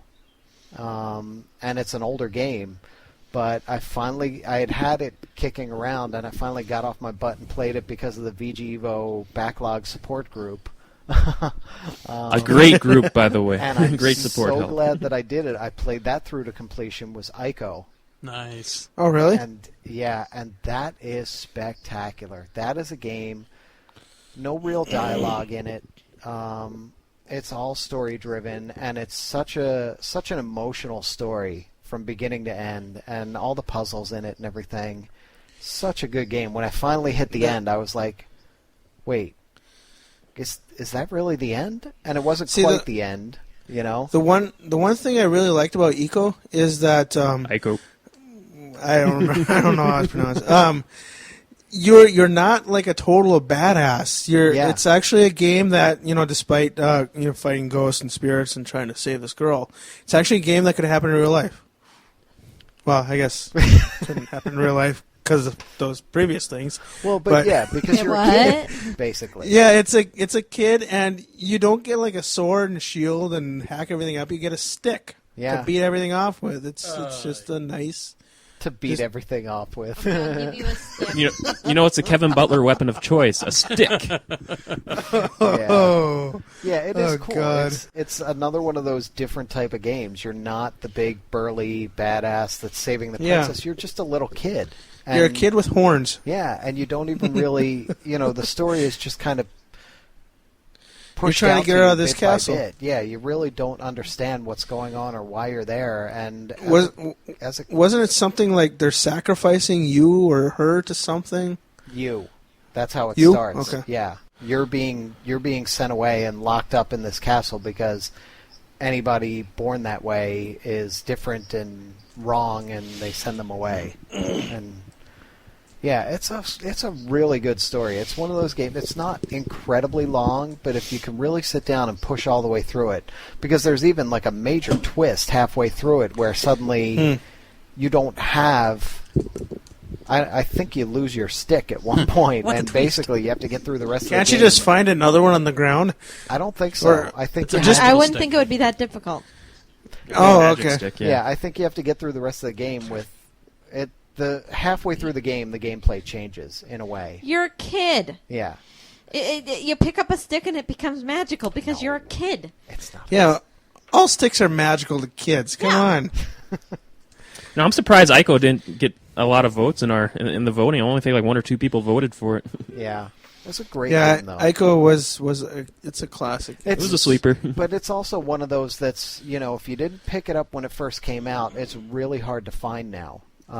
You can still get Shadow of the Colossus at almost any store. Must be by Atlas. But no, Sony. it's not. Wasn't that like a launch title actually? I think it was like a first year or first 2 years. It was in the first 2 years, but yeah, it wasn't really a launch title. But yeah, it's one of those games that has become very rare. I just got lucky because I got on a mission to find it at one point, and every morning I would go right onto the GameStop website and search for that game and see who had it in stock used anywhere near me, anywhere within like 50 miles of me. And I found it at one place. I rushed out there, and they had it in the, crappy fake GameStop cover, and I skipped it. Yeah. I said no.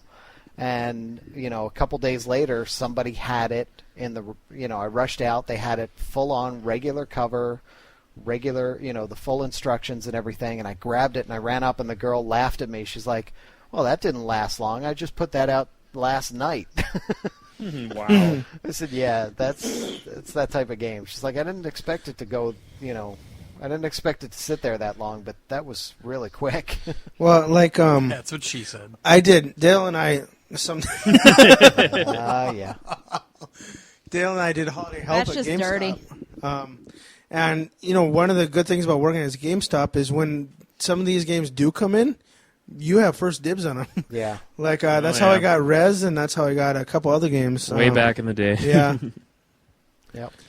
All right, and my number one is GTA San Andreas.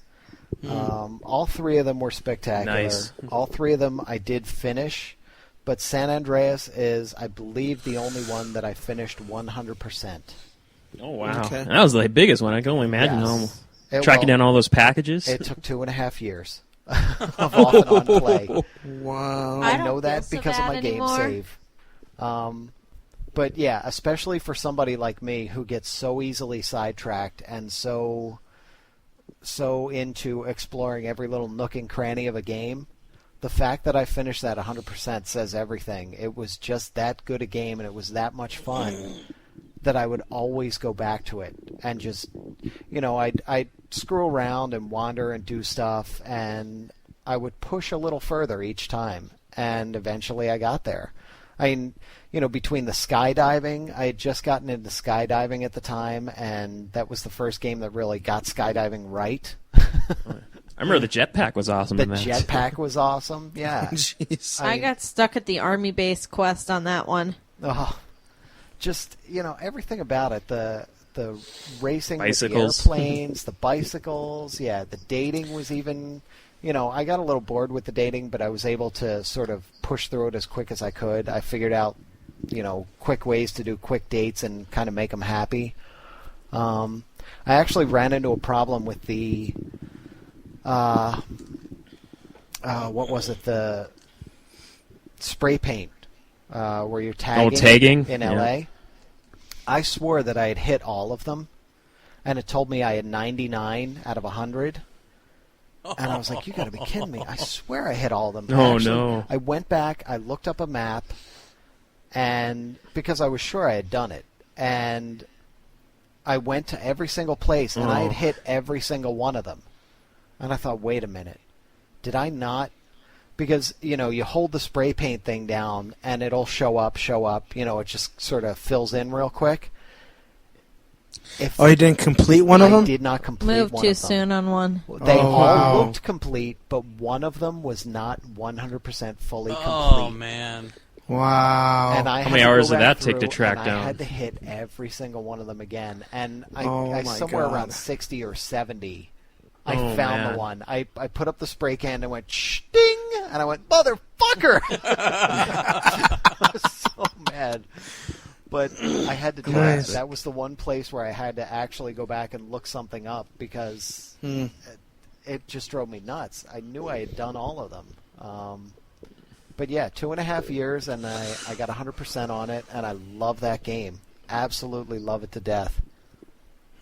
Nice. Yeah, I think if you ask me any day, I may be day-to-day which GTA I like the most between Vice City and San Andreas, but I think I'd probably lean a little more towards San Andreas. I'd have to go for San Andreas.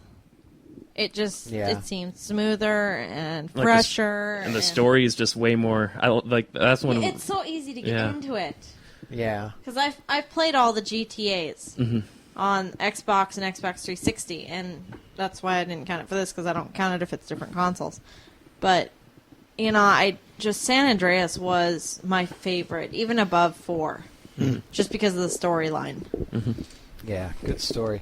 And actually, it's funny because even the layout of the cities was done so well that I had been playing this for a while, and then we went to San Francisco, and never having been there, never even looking at a map, I knew where things were in San Francisco. Just I want to go to based on San KFC. Andreas. That's pretty cool. No, I knew. I said, all right, wait, we're here?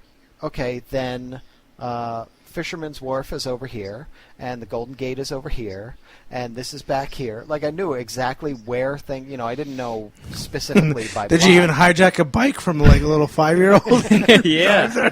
But it's funny because the cities are laid out so well. They're dumbed down and stripped down versions of the cities, but they're laid out so well that if you've been there, you know You've been the city. there. Like when I got GTA 4, I knew that entire city without ever looking at a map because I know New GTA York. 4 is New York, right? Yeah. And I know New Liberty York. City. Yeah, Manhattan and Brooklyn, Bronx, and Queens and all that. That's perfect. Jersey is a mess. Jersey isn't even close to anything Jersey because they couldn't do that. So Rockstar doesn't care about Jersey either? Obviously. But yeah, Manhattan and Brooklyn and Queens and all that were perfect. I never had to look at a map in that. I knew exactly where I was and where I needed to be.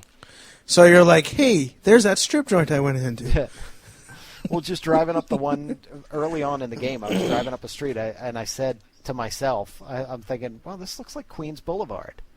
And for the hell of it, I pulled out the map. I'm like, Dukes Boulevard. How about that?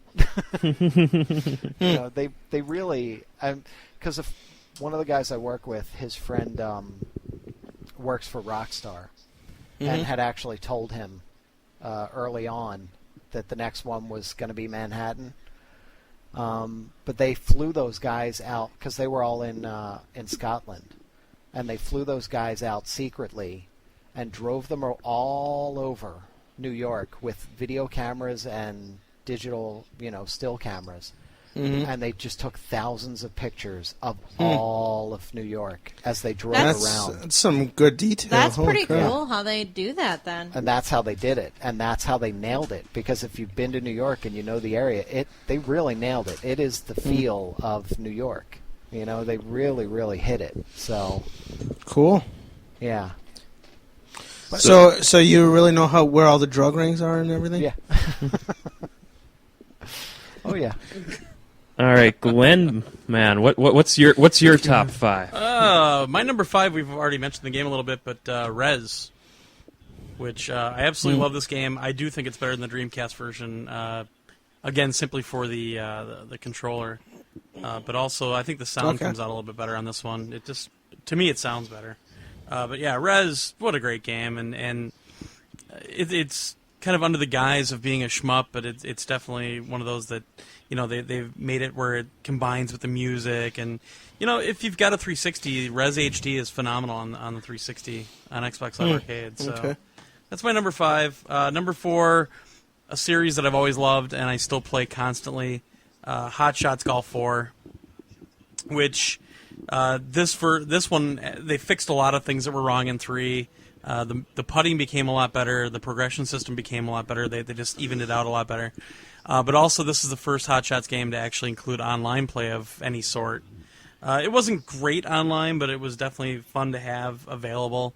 The game looked a lot better than 3, and it's just fantastic. It's a great game. I mean, the PS3 version definitely improved on every aspect of this one, but it's one that you could definitely go back and play today without any problems whatsoever.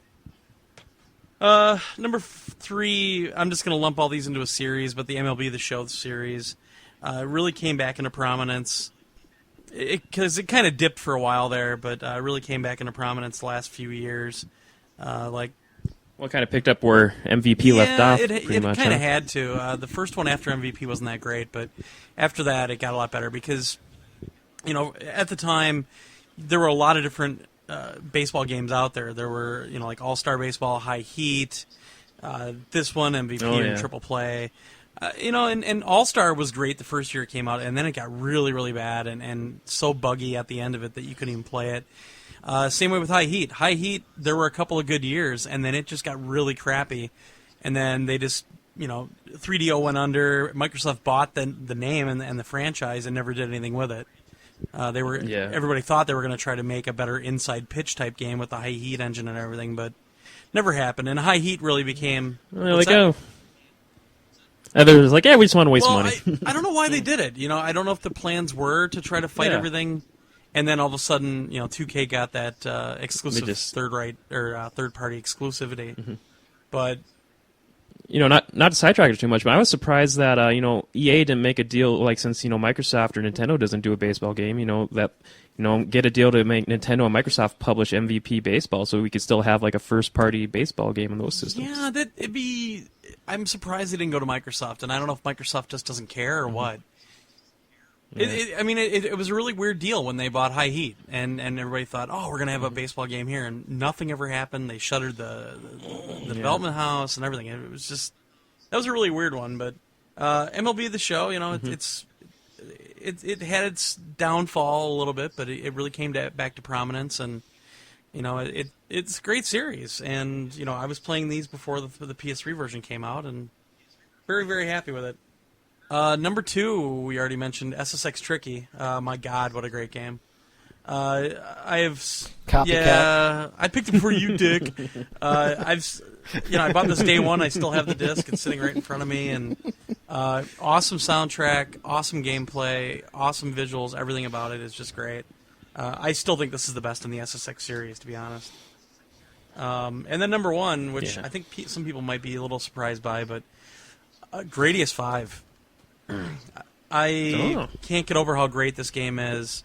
It was done by Treasure, who is known for a lot of other awesome games, but, Konami went to these guys, had to make a shmup that honestly looks better than it should on a PS2.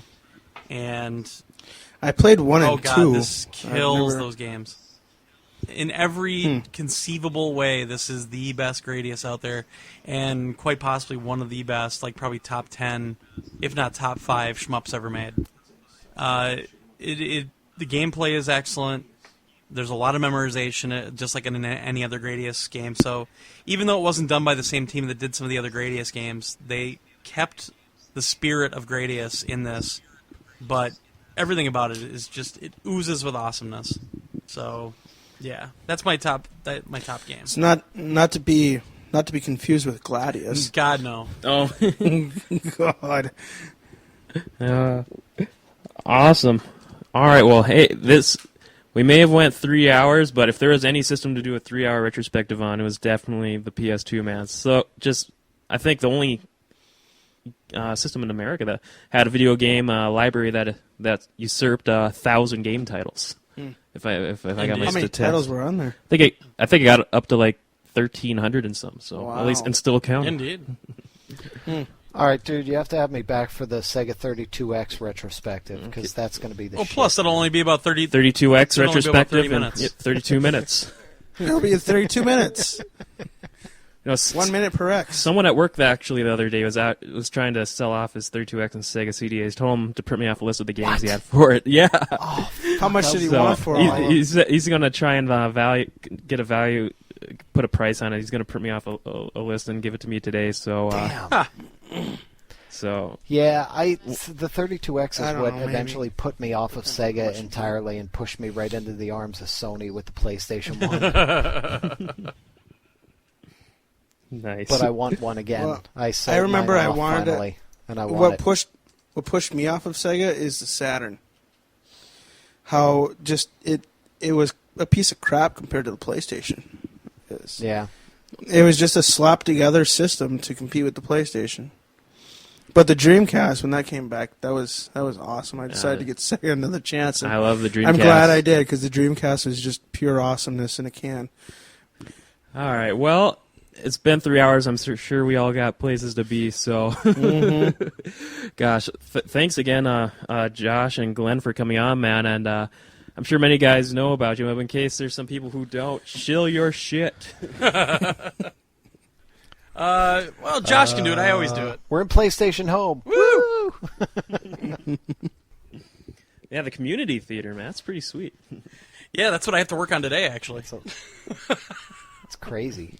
What's do you know? Can you say what's going to be in the next installment or the latest? Next one, they're going to talk about PS3 stuff. No, the next one's going to be pretty much just E3 stuff. Where we've got a bunch of different photos we're going to show that we took with Joel on a stick, and just some game footage of kind of the PSN titles, PSP stuff. We've got a couple minutes of footage of Gravity Crash PSP, which comes out next week, and just some of that stuff. And then episode 3 is going to be mainly PS3 stuff at E3. Okay, sweet. Cool. Yeah. Awesome. All right, well, and I guess just for some last-minute contact details here, housekeeping. Like I said, our email address is mailbag@ontappodcast.com.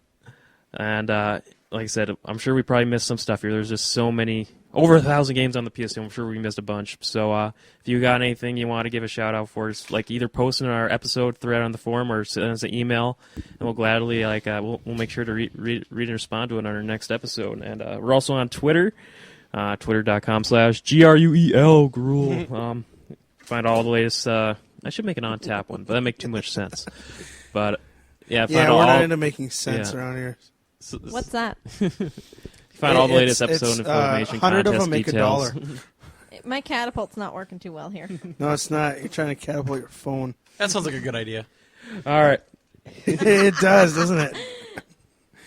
All right. Well, I think we're wrapped up. Thanks again, Josh and Glenn, so much for coming on, guys. This has been great. Thanks for having us, man. It's fun. See you guys at MGC. Yeah. Yes. Yeah. MGC. Bye. They need to have it every month. Yeah. MGC is awesome, except for the last one. That kind of sucked. But that was kind of a disappointment. Yeah. I like the last one. It was so small. It seems small. Oh, it was great. I actually thought the last one was the best one we've ever had. That seems smaller. Actually, it was larger. I think you guys just, the best one. with how it was split up. Yeah, but I it think seems made it smaller. a little deceptively small. Yeah, the vendor room was way bigger. It seemed like there weren't as many vendors in there this year. Yeah, the vendor room kicked ass. Yeah. Well, no, it didn't seem like there was many vendors. And what? The vendor room was way bigger this year. Yeah. What are you talking about? You guys spent over $1,000. Yeah, but they didn't have No, we any didn't. stuff that we wanted. Did we? I don't know. All right, well, I think about ready to get out of here. So thanks again, Josh and Glenn. And for everyone, thank you for listening and having the patience and roughing it out with us. So we will talk to everyone next time. Peace.